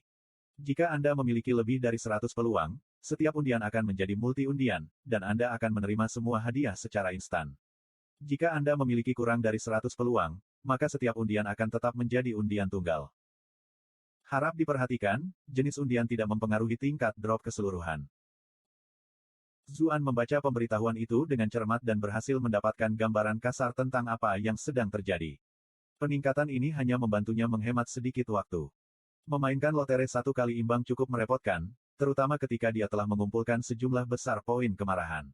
Semakin banyak poin yang dia kumpulkan, semakin banyak kali dia harus menggambar. Pada titik tertentu, mungkin butuh selamanya. Fungsi multi-draw ini adalah hal yang baik selama itu tidak mempengaruhi drop rate. Dengan gugup, dia mulai menggambar lotre. Dengan upaya pertama, ia menemukan bahwa keseimbangan poin ragenya segera turun 10.000 poin. Sebagian besar informasi mulai bergulir ke atas layar. Kelopak matanya berkedut. Terlalu banyak, terima kasih sudah bermain, pesan sesuai keinginannya. Dia menggambar total 9 buah ki dari multi-undian ini. Sepertinya keberuntungannya bukan sesuatu yang istimewa kali ini. Dia menekan tombol untuk menggambar lagi. Cahaya berkedip-kedip di keyboard, dan dia dihadapkan dengan dinding lain dari teks bergulir. Kali ini, tangkapannya adalah 16 buah ki. Ini adalah tingkat yang jauh lebih baik daripada yang pertama kali. Namun, dia tidak merasa begitu bahagia. Ini bukan yang dia butuhkan saat ini. Dia menekan tombol untuk menggambar lagi. 10.000 poin lainnya menghilang. Dia mendapatkan 12 buah ki lagi. Zuan mulai panik. Pada levelnya saat ini, setiap formasinya membutuhkan jumlah buah ki yang gila untuk diisi. Selusin lebih atau selusin lebih sedikit buah ki tidak ada bedanya. Dia mencoba menyelamatkan seseorang. Dia harus mendapatkan barang itu. Dia baru saja akan melakukan multi-draw keempatnya ketika sebuah pikiran muncul di benaknya. Dia berlari untuk mencuci wajahnya lagi, dan kemudian berkonsentrasi pada undian. Kali ini, dia mendapat 11 buah ki dan sebotol merah. Yayah! Zuan berteriak kegirangan. Mencuci wajahmu berhasil. Aku benar-benar mendapatkannya. Botol merah ini jelas, Fight in Brother Spring. Ini sama dengan ramuan pemulihan di video game. Tidak peduli seberapa buruk kondisimu, yang harus kamu lakukan hanyalah mengambil satu ramuan dan kamu baik untuk melakukannya lagi. Dia sedang tidak mood untuk melanjutkan menggambar. Dia langsung berlari kembali ke dalam. Ji Xiaoxi saat ini sedang memeriksa luka Qin Wanru. Ketika dia melihat Zuan tiba-tiba menerobos masuk, dia buru-buru menutupi tubuh Qin Wanru dengan pakaiannya lagi. Kakak Zu, mengapa kamu tidak mengumumkan bahwa kamu akan masuk lebih dulu? Dia mengeluh. Dia memperhatikan bahwa dia memanggilnya dengan cara yang biasa. Jelas, dia sudah melupakan dendamnya terhadapnya, dan telah memaafkannya. Dia menjadi lebih bahagia. Hahaha, saya telah menemukan cara untuk menyembuhkan Nyonya Chu. Apa? Ji Xiaoxi baru saja berhasil membawa Qin Wanru kembali dari gerbang neraka, dan itu adalah prestasi yang sangat sulit. Sebenarnya, dia tidak membawanya kembali. Qin Wanru masih berlama-lama di perbatasan menuju alam baka. Bagaimana mungkin Ji Xiaoxi tidak terkejut dengan pernyataan tiba-tiba Zuan bahwa dia punya cara untuk menyelamatkan Qin Wanru? Jiang Luofu juga bingung. Dia telah memperhatikan saat Zuan berlari mengelilingi halaman, membasuh wajahnya dengan marah. Sepertinya dia sudah gila. Dia tidak pernah berharap bahwa dia akan tiba-tiba berlari kembali dan menyatakan bahwa dia telah menemukan solusi. Zuan tidak mau repot menjelaskan. Dia berlari dan mendukung Qin Wanru ke posisi yang lebih tegak. Anehnya, saat dia meletakkan tangannya di punggungnya, tangan itu bersentuhan dengan sesuatu yang lembut dan hangat. Dia terkejut. Rupanya, Ji Xiaoxi tidak punya waktu untuk mendandaninya lagi dengan benar setelah merawatnya. Kamu, Ji Xiaoxi menghentakkan kakinya dengan marah. Dia jelas kesal. Jiang Luofu juga menatapnya dengan aneh. Bocah sialan, apakah kamu melakukan ini dengan sengaja? Pergi keluar dan tunggu sampai kita bisa mendandaninya dengan benar. Petik 2. Zuan menggelengkan kepalanya. Tidak, tidak ada waktu untuk disia-siakan. Kehidupan Qin Wanru tergantung pada seutas benang. Jika mereka gagal menyelamatkannya karena mereka sedikit terlambat, penyesalan yang dia rasakan mungkin cukup untuk membunuhnya.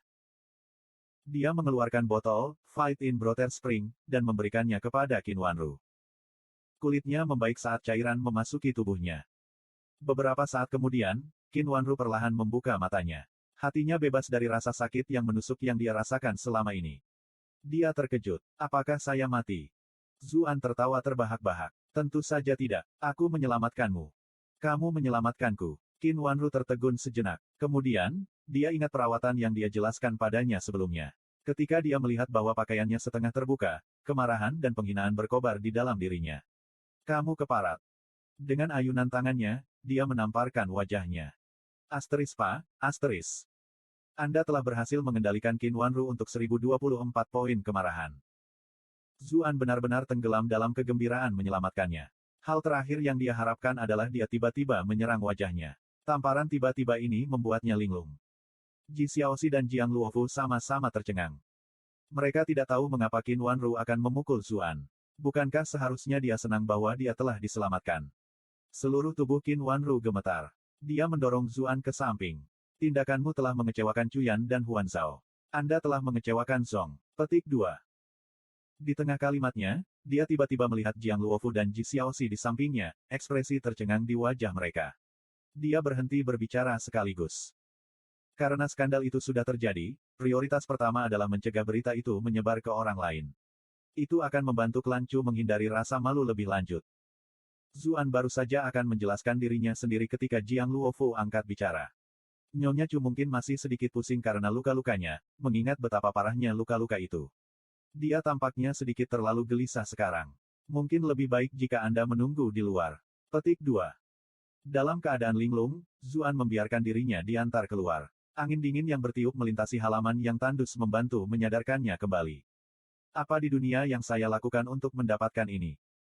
Dia telah melakukan semua yang dia bisa, namun ini adalah bagaimana dia dilunasi. Ji Xiaoxi menemukan satu set pakaian baru untuk Qin Wanru ganti. Jiang Luofu tidak bisa menahan rasa penasarannya lebih jauh. Nyonya Chu, Zuan baru saja menyelamatkan hidupmu. Kenapa kau memukulnya? Aku. Wajah Qin Wanru memerah. Pikirannya ada di mana-mana. Dia melakukan itu padaku. Bagaimana saya bisa menerimanya begitu saja? Naluri pertamanya adalah membunuhnya, tetapi bagaimanapun juga dia telah menyelamatkannya. Banjir pikiran membanjiri pikirannya, tetapi tidak satupun dari mereka yang koheren. Dia tidak tahu bagaimana dia akan menghadapi Zuan lagi. Atau Cuyan, atau suaminya. Jiang Luofu dan Ji Xiaoxi berada tepat di sebelahnya, jadi mereka mungkin tahu tentang apa yang terjadi juga. Akhiri saja aku. Saat pikirannya terus bergolak dengan kegelisahan, Ji Xiaoxi tiba-tiba berkata, aku ingin tahu di mana kakak laki-laki Zhu menemukan botol obat ajaib itu. Itu benar-benar dapat menghidupkan kembali seseorang dari kematian. Qin Wanru menegang. Dia berbalik dan melihat Ji Xiaoxi mengambil botol kristal bening. Bahkan Jiang Luofu mendekatinya untuk memeriksanya. Qin Wanru benar-benar tidak percaya. Dia menggunakan itu untuk mengobatiku. Bagaimana lagi dia bisa memperlakukanmu? Mata Ji Xiaoxi berbinar saat dia menatapnya. Dia tidak tahu mengapa dia menanyakan pertanyaan yang begitu jelas. Qin Wanru balas menatapnya, terdiam. Ah, sungguh memalukan. Lebih dari 1 jam berlalu, dan Qin Wanru masih tidak berani mengangkat kepalanya untuk melihat Zuan. Sungguh rasa malu yang mengerikan. Dia benar-benar mengalami kesalahpahaman yang mengerikan. Zuan juga mengerti apa yang terjadi. Wanita ini mungkin telah membuat asumsi yang salah sebelumnya. Dia berterima kasih kepada bintang keberuntungannya. Setidaknya dia tidak membunuhku secara langsung. Namun, dia masih terkejut bahwa Qin Wanru belum sepenuhnya pulih. Dia curiga itu karena kultivasinya berada di peringkat ke-6. Fight in Brother Spring, itu memiliki tanda S, yang mungkin berarti itu adalah botol kecil. Sepertinya obat ini tidak bisa sepenuhnya menyembuhkan siapapun di atas peringkat ke-5.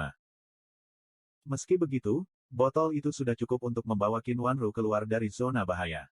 Keterampilan medis Ji Xiaoxi cukup untuk menyelesaikan perawatan yang tersisa. Ji Xiaoxi memberinya pemeriksaan terakhir dan berkata, saya akan meresepkan Anda obat, Nyonya Chu. Tolong, istirahatlah. Anda harus dapat membuat pemulihan penuh dalam setengah bulan. Petik 2. Qin Wanru menggelengkan kepalanya. Saya tidak punya banyak waktu. Saya harus kembali ke perkebunan Chu dan menekan pemberontakan ini. Dalam setengah bulan, debu pasti sudah mengendap. Saat itu, sudah terlambat. Bab 377, Tangan Spektre. Saya tidak bisa membiarkan itu.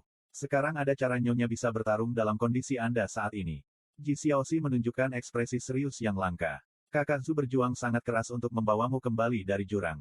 Anda akan menyia-nyiakan semua usahanya jika Anda bertindak sembrono dan memperburuk cedera Anda sendiri. Petik 2. Ah Zhu, wajah Qin Wanru memerah. Dia masih tidak bisa menghilangkan fakta bahwa dia salah paham. Lebih buruk lagi, terlepas dari kesalahpahamannya, dia entah bagaimana tidak marah seperti yang dia kira. Memikirkannya saja membuat jantungnya berdebar kencang. Sebelumnya, dia akan meneriakinya bahkan jika dia tidak melakukan apa-apa. Namun sekarang, dia bahkan tidak berani menatapnya. Pada saat ini, Ji Dengtu akhirnya kembali, sosoknya bergoyang ke kiri dan ke kanan. Dia memegang seikat herbal di tangannya. Dia tampak benar-benar menyedihkan, dan dia terus-menerus bergumam. Haruskah saya menambahkan ramuan ini atau yang lain? Tapi sekali lagi, saya tidak memiliki kepercayaan pada salah satu dari ini bekerja. Petik 2. Dia tiba-tiba menyadari bahwa Qin Wanru sedang duduk di tempat tidurnya. Kulitnya kemerahan, dan dia tidak terlihat seperti penampilannya ketika dia pertama kali pergi. Dia menatapnya dengan bodoh. Kenapa kamu? Sebelum Qin Wanru bisa menjawab, Ji Xiaoxi melambaikan botol di tangannya. Dia mengangkatnya seolah-olah sedang mempersembahkan harta karun, menghujani Zuan dengan pujian. Ayah, kakak laki-laki Zhu menyelamatkannya. Nyawa Nyonya baru saja digantung, tetapi kakak laki-laki Zhu membawa kembali obat ajaib ini.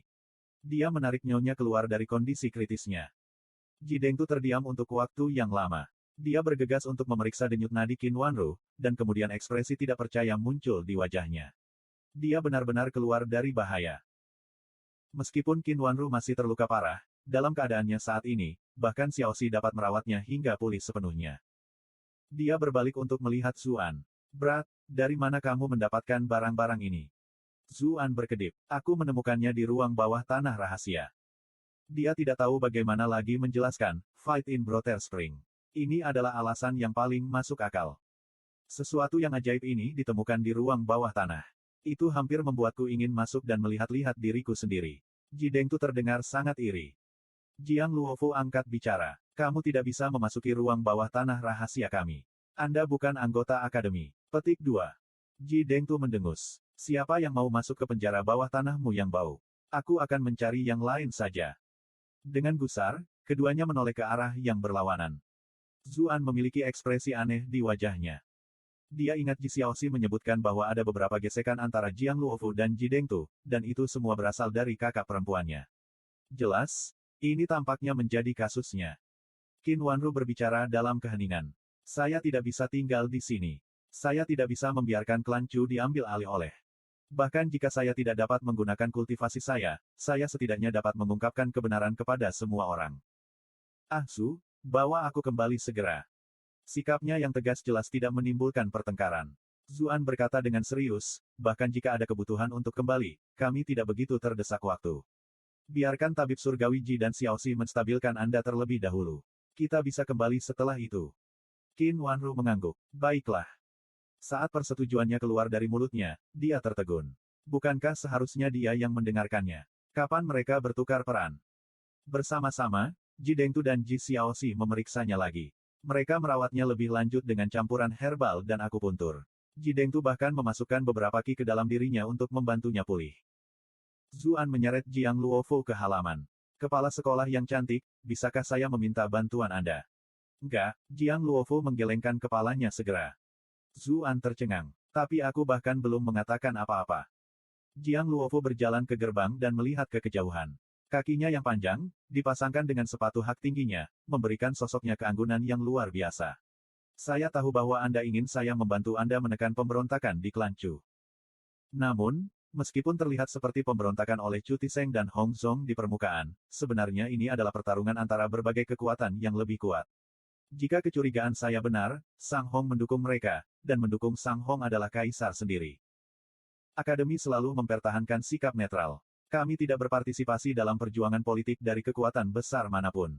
Saya tidak bisa membiarkan aturan ini dilanggar, tidak selama akademi berada di bawah manajemen saya. Zuan membuka mulutnya. Dia memiliki begitu banyak hal yang ingin dia katakan, tetapi dia menyadari bahwa tidak ada yang akan membuat banyak perbedaan.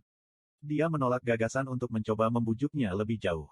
Lupakan saja kalau begitu. Aku tidak akan memaksa tanganmu. Jiang Luofu ragu-ragu sedikit, tetapi masih berkata, klan Chu ditakdirkan untuk jatuh.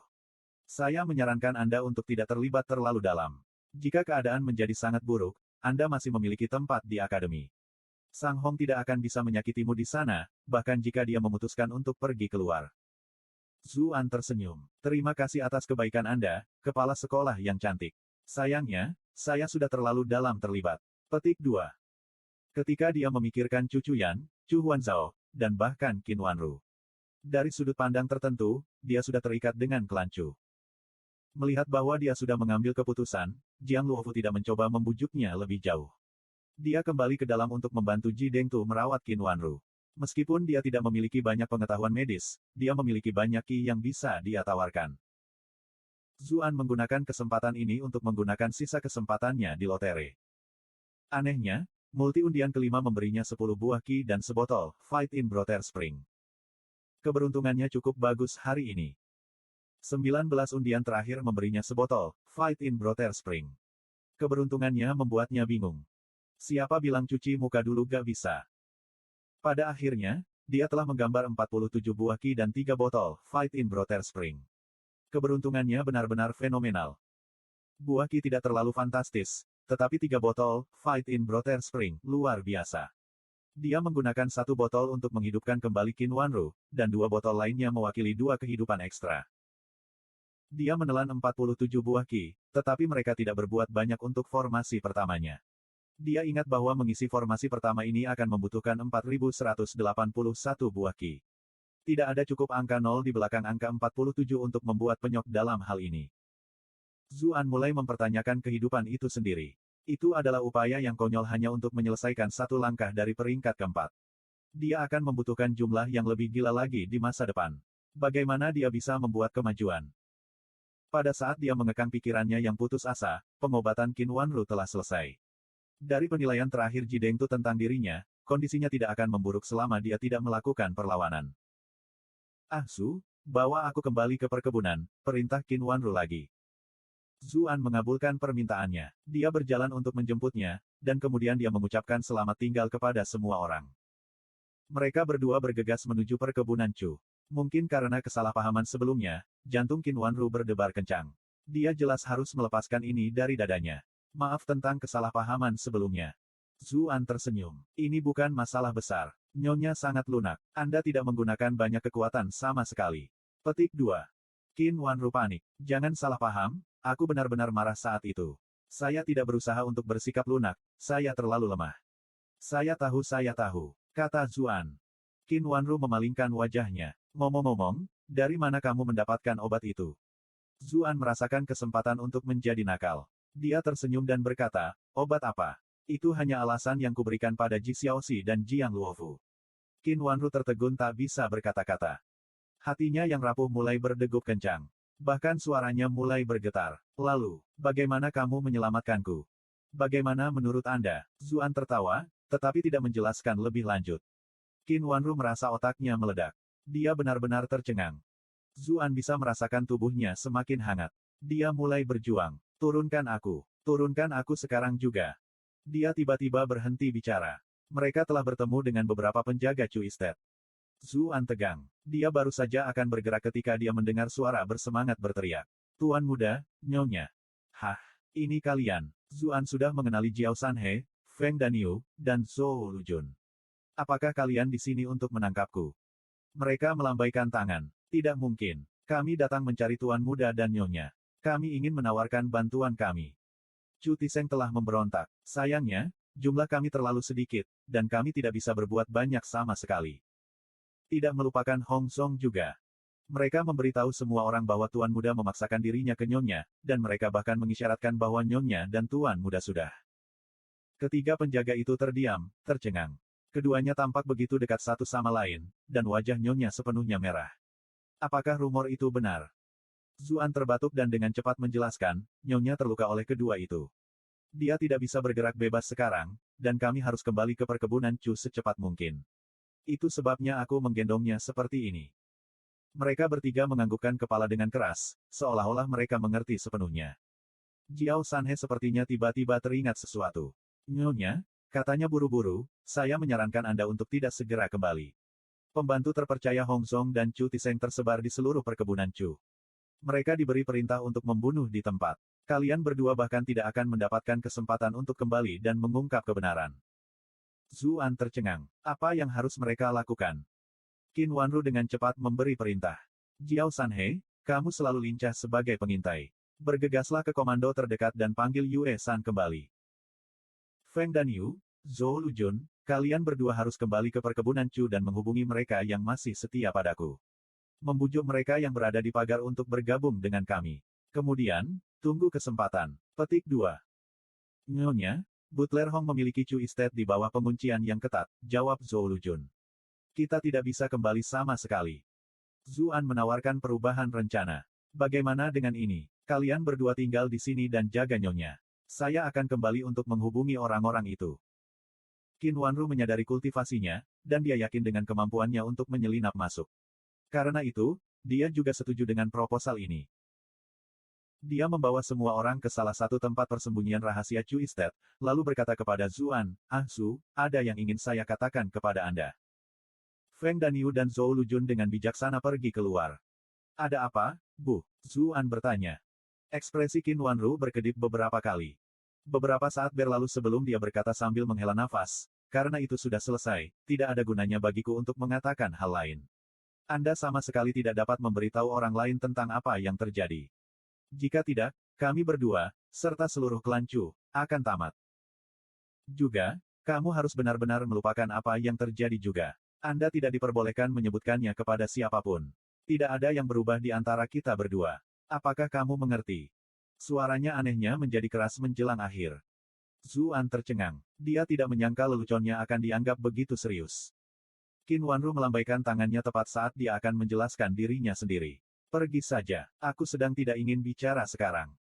Dia kemudian menutup matanya seolah-olah dia akan tidur. Apapun, Zuan tersenyum pahit. Melakukan kontak dengan orang-orang di dalam perkebunan Chu adalah hal yang paling penting saat ini. Dia akan menemukan cara untuk menjelaskan semuanya dengan benar setelah semuanya beres. Istirahat yang baik, Nyonya. Zuan menghilang ke dalam kegelapan. Pertahanan di sekitar perkebunan Chu memang ketat, tapi Grenggale memberinya gerakan instan. Bersama dengan Mirror Mirage, menyelinap di sekitar bukanlah masalah sama sekali. Dia memutuskan untuk mengunjungi Chu Huanzhao terlebih dahulu. Gadis kecil itu mungkin ketakutan. Saat itu, sebuah beban mendarat di bahunya, membuatnya tidak seimbang. Itu adalah tangan yang membebaninya. Dia benar-benar ngeri. Bab 378, satu jari untuk menyegel alam semesta. Zuan menyerang secara naluriah, tetapi kekuatan aneh ditransmisikan melalui bahunya, dan sebagian besar tubuhnya langsung mati rasa. Dia tidak bisa mengumpulkan kekuatan apapun. Dia ngeri. Orang ini telah berhasil menyelinap di belakangnya diam-diam dan segera menahannya. Tingkat kultivasi ini jauh di atas miliknya. Kamu akhirnya kembali, Su. Suara suram Mitua datang dari belakangnya. Zuan menghela nafas lega. Jadi itu kamu, Penatua. Anda membuat saya takut. Petik 2. Old Mi melepaskan bahunya. Dia batuk 2 kali sebelum bertanya, mengapa hanya kamu? Di mana Nyonya Chu? Bagaimana lukanya? Zuan segera menjilatnya. Senior benar-benar seorang peramal yang tahu segalanya. Anda bahkan tahu bahwa Nyonya Chu terluka parah. Petik 2. Mi Tua mendengus. Saya ada di sana. Bagaimana lagi kalian berdua bisa lolos? Zuan teringat pohon besar yang tumbang untuk menutupi pelarian mereka. Terima kasih, Penatua, katanya penuh terima kasih.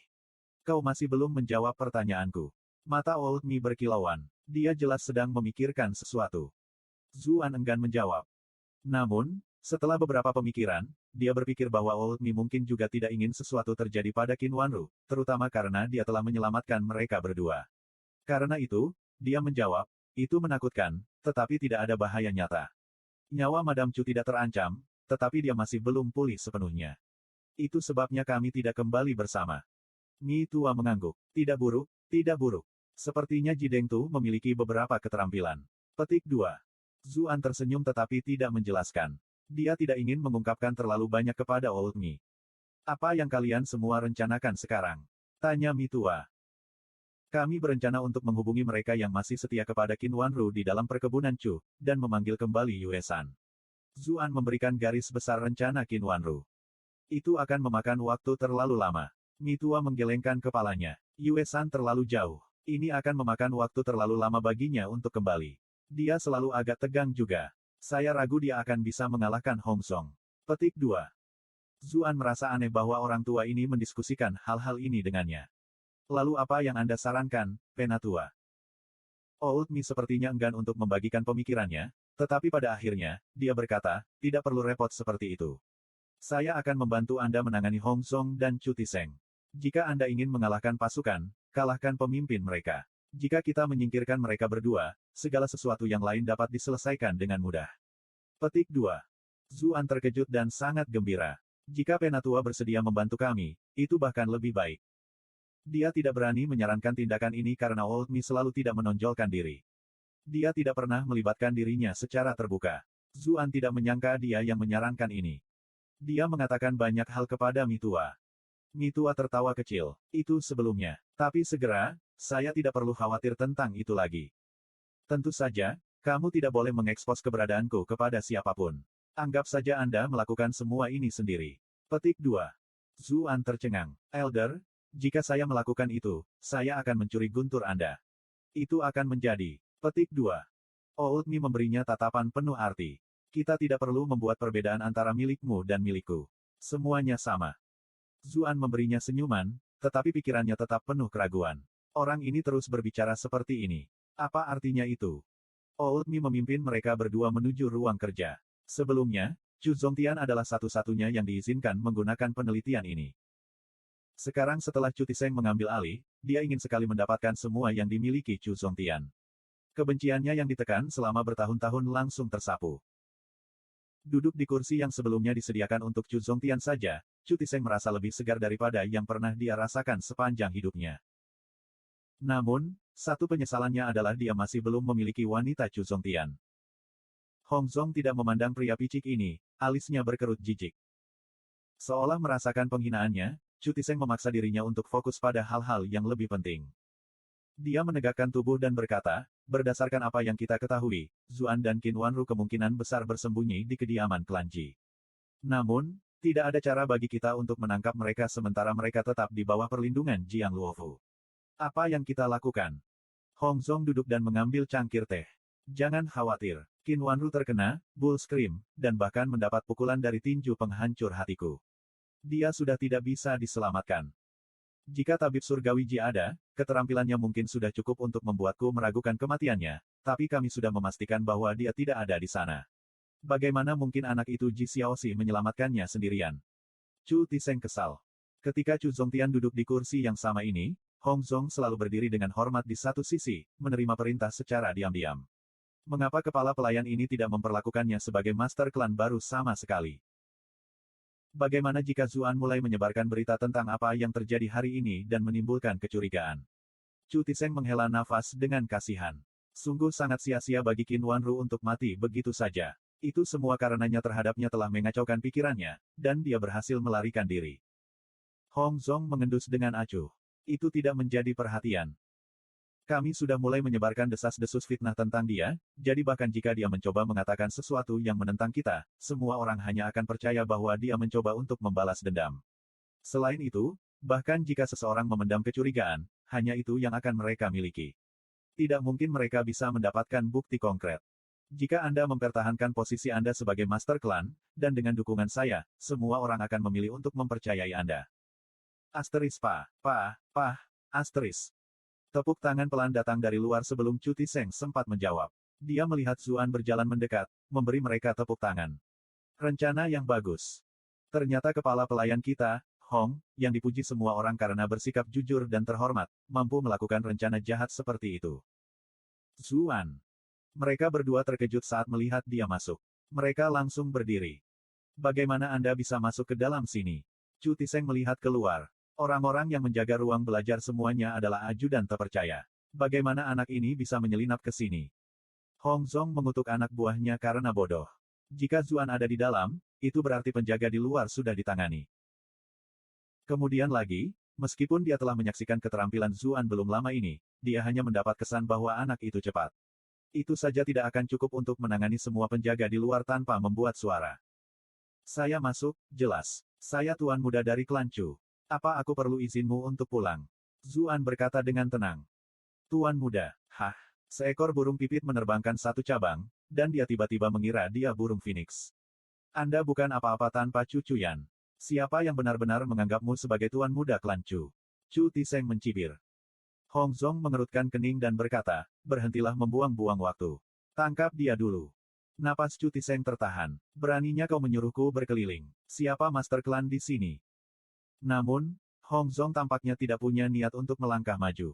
Pada akhirnya, dia tidak punya pilihan selain menggertakkan giginya dan melakukan apa yang dikatakan pria itu. Sial, kenapa kultivasinya harus lebih tinggi dariku? Zuan tidak bergerak sama sekali saat Chu Tiseng menyerangnya. Dia hanya menatapnya dengan sinis. Melihat Zuan berdiri di sana dengan tenang dengan seringai anehnya, Chu Tiseng merasakan bulu-bulu di belakang lehernya mulai terangkat. Namun, ia memiliki 6 tingkat kultivasi, dan Hong Zong juga dekat untuk membantu. Berapa banyak yang bisa dilakukan anak ini? Tepat saat telapak tangannya hendak menyerang Zuan, sebuah jari tiba-tiba muncul di belakangnya. Jari itu sudah tua dan keriput, mencari seluruh dunia seperti cabang pohon yang busuk. Sepertinya itu akan patah dari satu sentuhan. Menarik kembali. Hong Zong berteriak ketakutan. Chu Tiseng merasa bulu-bulu halusnya berdiri. Sayangnya, tidak ada waktu baginya untuk bereaksi. Jari itu sudah mengenainya tepat di antara alisnya. Seluruh tubuhnya menjadi kaku. Wajahnya masih mempertahankan ekspresi sebelumnya, tetapi matanya benar-benar kosong. Tubuhnya jatuh dengan keras ke tanah. Hong Zong hendak bergegas dan membantunya, tetapi dia langsung membeku ketika dia melihat bahwa Chu Tiseng telah terbunuh seketika.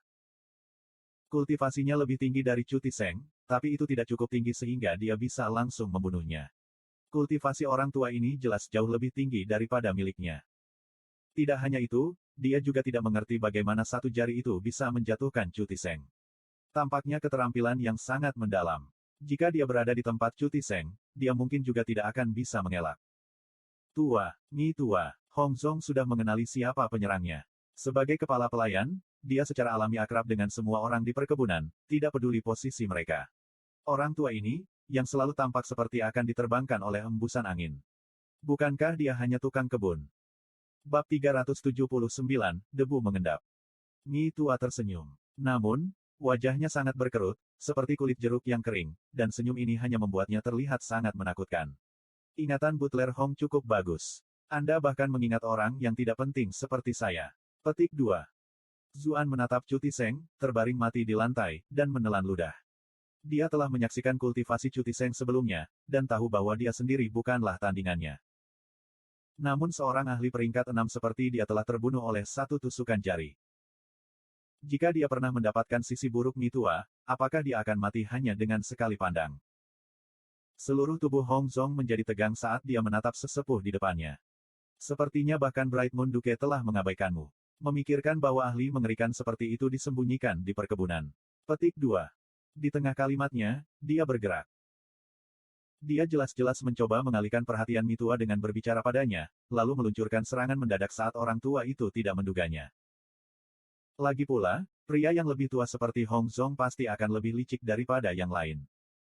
Hati-hati, Zuan berteriak panik, tapi Old Mi berdiri tegak tanpa bergerak. Tubuh keriput itu tiba-tiba tumbuh tinggi. Itu sangat. Kapan aku bisa seperti itu? Hong Zong ragu-ragu saat melihat Nyi Tua tidak bergerak. Namun, setelah beberapa pertimbangan, dia memutuskan untuk terus maju. Orang tua ini akan membayar dengan menyedihkan untuk kepercayaan dirinya yang berlebihan, tidak peduli seberapa tinggi kultivasinya. Sebagai seseorang yang telah mencapai peringkat ke-7, dia sendiri dianggap jenius. Dia tidak kekurangan dalam kultivasi atau bakat. Dia membuat keputusan cepat untuk mempertaruhkan semuanya di sini dan mencoba melukai lawannya dengan serius. Tinju yang menghancurkan hati. Dengan raungan, lapisan cahaya menutupi tinjunya. Alih-alih proyeksi yang dia kirim melawan Qin Wanru, tinjunya bertambah besar kali ini. Semua kultivasinya, semua kekuatannya, terkonsentrasi pada satu pukulan ini. Dia tidak menahan sama sekali. Zuan secara naluriah mundur beberapa langkah. Aura yang melonjak di dalam tinju itu terlalu berat untuk dia tangani, meskipun dia berdiri di samping. Kakinya seperti terbuat dari jeli, dan bahkan bernapas pun sulit. Dia tidak tahu bagaimana Old Mi bisa menahan sesuatu seperti ini. Tinju Hongzong melonjak ke depan dengan momentum yang luar biasa, mengancam akan menabrak sosok Mi tua yang membungkuk. Sepertinya dia akan hancur berkeping-keping dalam sekejap. Namun, angin menderu yang telah dikocok oleh serangan ini mereda tiba-tiba. Old Mi dengan santai mengangkat tangan kirinya dan menggenggam tinju Hongzong. Tinju Hongzong, yang telah tumbuh seukuran batu besar, langsung kembali ke ukuran normal. Dia mencoba menarik tinjunya ke belakang, tetapi lengannya tidak bergerak sama sekali. Wajahnya hampir seluruhnya merah, dan rambutnya yang disisir rapi juga menjadi sedikit berantakan. Dia dalam kondisi yang cukup menyedihkan. Kultivasi Anda sudah cukup bagus, dibandingkan dengan kota Bright Moon lainnya. Sayang sekali itu bahkan tidak layak disebut jika dibandingkan dengan bagian dunia lainnya. Tangan Mi tua tersentak ke atas begitu dia selesai berbicara. Retakan renyah terdengar, dan pergelangan tangan Hongzong patah. Tinjunya dipelintir pada sudut yang aneh. Zuan terkesiap. Sepertinya itu sangat menyakitkan. Hongzong berteriak sedih. Mi tua mengerutkan kening. Dia mengulurkan jari dan menepuk dahinya. Teriakan Hongzong tiba-tiba berhenti.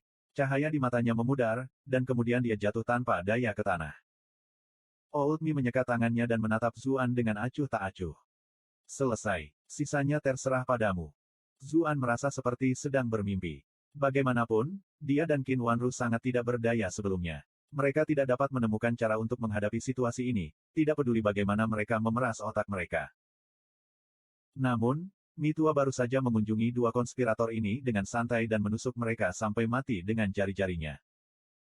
Sesuatu yang tampak begitu sulit bagi mereka telah ditangani dengan begitu mudah.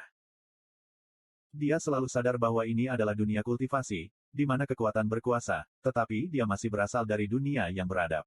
Sifat sebenarnya dari dunia ini belum sepenuhnya tenggelam. Baru sekarang, dengan keterkejutannya yang luar biasa, dia benar-benar mengerti bahwa ini benar-benar dunia di mana kekuatan menandakan segalanya. Old Mi dengan cepat mengambil posisi terhuyung-huyung seperti biasanya, dan menghilang ke dalam kegelapan malam. Zuan akhirnya tersadar dari linglungnya. Penjaga perkebunan telah diberitahu tentang keributan itu, dan sedang dalam perjalanan. Zuan memutuskan untuk membawa mayat Hongzong dan Chu Tiseng bersamanya. Ketika dia dihadapkan oleh pedang para penjaga, dia berkata dengan suara serius, Chu Tiseng berkolusi dengan Hongzong dan memulai pemberontakan. Mereka memendam niat tercela terhadap nyonya dan memperlakukannya dengan buruk. Dengan demikian, mereka telah dieksekusi karena kejahatan mereka. Saya bersedia percaya bahwa Anda semua ditipu dan dipaksa oleh dua pelaku ini. Saya sekarang bertindak di bawah perintah nyonya. Turunkan senjatamu sekaligus, dan kami akan berpura-pura tidak terjadi apa-apa. Saudara ipar, seorang wanita muda mungil menangis saat dia berlari ke arahnya, langsung ke pelukannya. Chu Huanzhao awalnya dikurung di kamarnya. Namun, keributan di ruang kerja telah menarik perhatian sebagian besar penjaga, termasuk mereka yang menjaga kamarnya. Bagaimanapun, masa depan mereka bergantung pada kelangsungan keselamatan Chu Tiseng dan Hongzong. Setelah melihat ini, Chu Huanzhao ingin menggunakan kesempatan itu untuk menyelinap pergi, tetapi dia mendengar suara Zuan tepat saat dia akan pergi. Setelah semua yang terjadi malam ini, dia benar-benar ketakutan, namun dia terus berpura-pura kuat. Namun, sekarang dia melihat Zuan, dia tidak bisa menahan diri lagi. Para penjaga di sekitarnya semua saling memandang dengan cemas. Sebagian besar dari mereka masih setia pada cabang utama, tetapi mereka hanya mengikuti perintah, karena tidak ada seorang pun dari cabang utama di sekitar. Sekarang, Zuan telah muncul, dan rindu kedua juga ada di sini. Kedekatan dia memperlakukan Zuan dengan jelas menunjukkan kepada mereka bahwa desas-desus baru-baru ini tentang dia adalah salah. Karena itu, mereka secara tidak sadar mempercayai kata-kata Zuan. Penjaga lain yang merupakan ajudan terpercaya Chu Tiseng dan Hongzong telah disuap oleh mereka selama bertahun-tahun. Meskipun mereka dengan sukarela memberontak, mereka segera kehilangan kepercayaan diri ketika mereka melihat bahwa Chu Tiseng dan Hongzong sudah mati. Kekuatan Chu Tiseng dan Hongzong, khususnya Hongzong, sudah dikenal luas.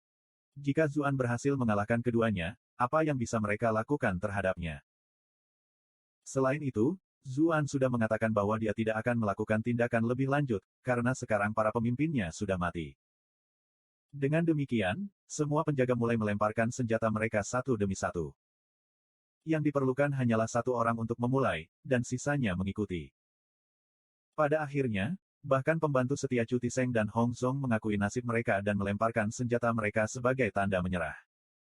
Zuan menghela napas lega saat melihat ini. Akan sulit jika orang-orang ini menolak sampai akhir. Lagi pula, bukan dia yang membunuh Hong Zhong dan Chu Tiseng. Dia tidak memiliki kekuatan untuk mengalahkan mereka semua. Dia memerintahkan para penjaga ini untuk kembali ke pos mereka sebelumnya.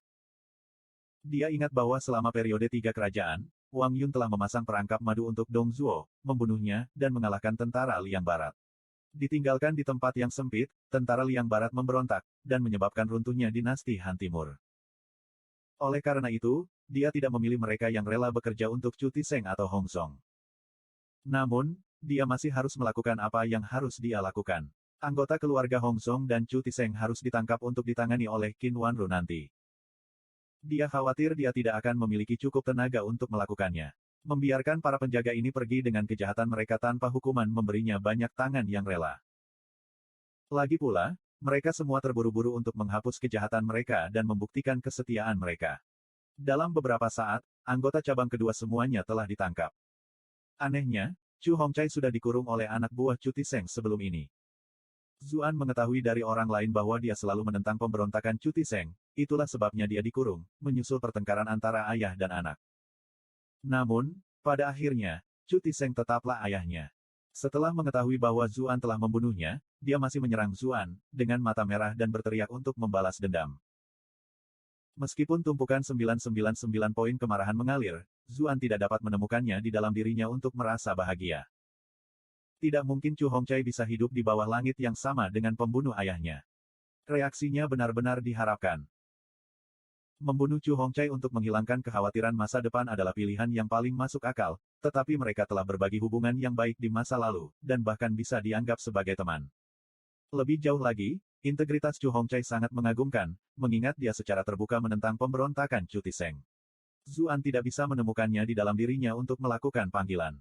Pada akhirnya, dia hanya memerintahkan beberapa pria untuk mengawasinya. Tidak ada orang lain di pihak Hong Zhong selain putranya, Hong Xingying. Namun, Hong Xingying tampaknya telah menerima berita sebelumnya. Pada saat orang-orang Zuan mencapai kediamannya, dia sudah tidak terlihat. Bab 380, kegembiraan ekstrim berubah menjadi kesedihan. Zuan tidak repot-repot mencoba melacak Hong Xingying. Sebagai gantinya, dia mengirim beberapa orang untuk mengawal Qin Wanru kembali ke perkebunan. Sambil menunggu kedatangannya, Zuan teringat akan sesuatu. Dia menggeledah tubuh Chu Tiseng dan menemukan 2 botol. Ada botol putih dengan tulisan, Bull's Cream, di label merah. Itu pasti obat yang diracuni oleh Qin Wanru, obat yang bahkan Ji Dengtu rindukan. Aku menyita ini. Aku tidak bisa membiarkan Ji Dengtu menguasainya. Siapa yang tahu berapa banyak gadis tak berdosa yang akan terluka jika dia melakukannya. Yang kedua adalah botol hijau dengan tulisan, Waris Bigone, di labelnya. Khawatir Bigone, Zuan tercengang. Apa ini? Nama itu tampaknya agak puitis, tetapi saya tidak tahu efek seperti apa yang dimilikinya. Saya harus menemukan kesempatan untuk menguji ini nanti. Penampilan garang Ji Dengtu muncul di kepalanya. Jika Ji Dengtu tahu betapa dia telah menyiksa putrinya yang berharga, dia akan menjadi orang mati. Dia menggigil dan dengan cepat menyingkirkan pikiran ini. Dia memasukkannya ke dalam Brilliant Glass Bed untuk penelitian selanjutnya. Sementara itu, di rumah persembunyian, reaksi pertama Qin Wanru saat melihat penjaga perkebunan Chu adalah bersembunyi. Lagi pula, dia masih khawatir tentang Zuan, karena dia sudah pergi begitu lama. Utusan itu berjanji kesetiaannya berulang kali. Dia juga ingat bahwa pria ini selalu dapat dipercaya, itulah sebabnya dia dengan skeptis kembali ke perkebunan Chu pada akhirnya. Ketika orang-orang di perkebunan Chu melihat Qin Wanru, batu terakhir terangkat dari bahu mereka. Bagaimanapun, kata-kata Zuan hanyalah satu sisi dari cerita. Meskipun dia adalah tuan muda dari klan Chu, orang-orang yang benar-benar bertanggung jawab adalah tuan, nyonya, dan nona pertama. Qin Wanru segera bekerja memilah berbagai hal. Ketika akhirnya dia punya waktu luang, dia menarik Zuan ke samping dan menatapnya dengan bingung. Bagaimana kamu melakukannya? Melakukan apa? Zuan berkata sambil tersenyum. Saya jelas sedang berbicara tentang Hong Zhong dan Chu Tiseng. Qin Wanru benar-benar bingung. Satu berada di peringkat ke-7, dan yang lainnya di peringkat ke-6. Anda seharusnya tidak bisa mengalahkan mereka. Tidak hanya itu, mereka juga dikelilingi oleh penjaga. Bagaimana kamu membunuh mereka? Sebenarnya, aku ahli yang kuat, Zuan menyatakan dengan bangga. Persetan Qin Wanru akan percaya itu. Dia pernah melihat Zuan berkelahi sebelumnya. Meskipun kultivasinya memang cukup bagus, itu jauh dari level yang dibutuhkan. Namun, dengan mayat Hong Zong dan Chu Tiseng di depannya, dia tidak punya pilihan selain mempercayainya. Dia ingat lagi bagaimana Cucuyan telah menekankan padanya untuk mempercayai Zuan, dan dia menghela nafas dalam hati. Jelas, wawasan Cuyan jauh melampaui dirinya sendiri. Sesuatu yang lain segera muncul di benaknya, dan ekspresinya menjadi sangat aneh. Bagaimana dia harus menghadapi putrinya sekarang? Saat itu, Chu Yuepo berlari sambil tersenyum, sikapnya sangat memprihatinkan. Aku sangat senang kamu baik-baik saja, kakak ipar. Aku sangat mengkhawatirkanmu.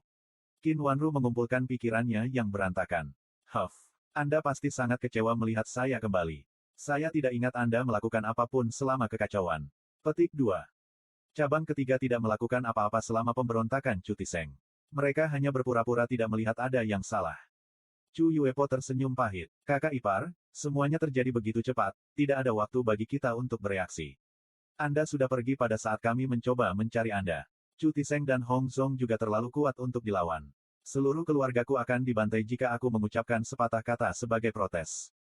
Benar-benar tidak banyak yang bisa saya lakukan dalam situasi itu. Saya hanya bisa berpura-pura ikut dengan mereka, sambil menjaga beberapa kekuatan sebagai cadangan. Saya akan menyambut kakak laki-laki dan ipar perempuan kembali pada waktu yang tepat. Petik 2. Qin Wanru tahu bahwa dia sedang berakting. Dan kapan waktu yang tepat ini akan terjadi? Dia mencibir. Chu Yuepo tersenyum meminta maaf. Sebagai contoh, saya mengirim anak buah saya untuk membantu asuh.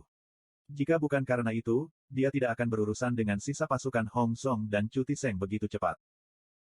Qin Wanru tahu bahwa dia adalah tipe orang yang akan beradaptasi dengan situasi apapun. Paling tidak, dia tidak bersekongkol dengan Chu Tiseng secara langsung. Itu sebabnya dia memutuskan untuk tidak terlalu keras padanya. Dia membiarkannya pergi dengan beberapa kritik ringan. Setelah berurusan dengan ini, dia pergi mencari Chu Huanzhao. Beberapa hari terakhir ini pasti akan menakutkan baginya. Ketika dia menemukan Chu Huanzhao, gadis itu dipeluk dalam pelukan Zuan, tertidur lelap. Air mata masih menggantung di sudut matanya. Zuan segera memberi isyarat agar dia tetap diam ketika dia melihat Qin Wanru masuk. Jelas, dia tidak ingin dia membangunkan Huanzhao. Qin Wanru mengerutkan kening, lalu melihat lengan Huanzhao melingkari leher Zuan. Dia hanya bisa menghela nafas. Anda seorang iblis. Beberapa saat kemudian, Zuan membawa Chu Huanzhao ke tempat tidurnya. Setelah menyelipkannya, dia berkata, Nyonya, Huanzhao terus-menerus mengkhawatirkan kami beberapa hari terakhir ini, dan kurang tidur. Baru beberapa saat yang lalu saya berhasil menenangkannya. Petik 2. Qin Wanru tersenyum tipis. Anak ini biasanya sangat liar dan nakal. Siapa yang tahu dia masih sangat peduli dengan orang tuanya. Sepertinya cinta dan kasih sayang yang kami tunjukkan padanya tidak sia-sia.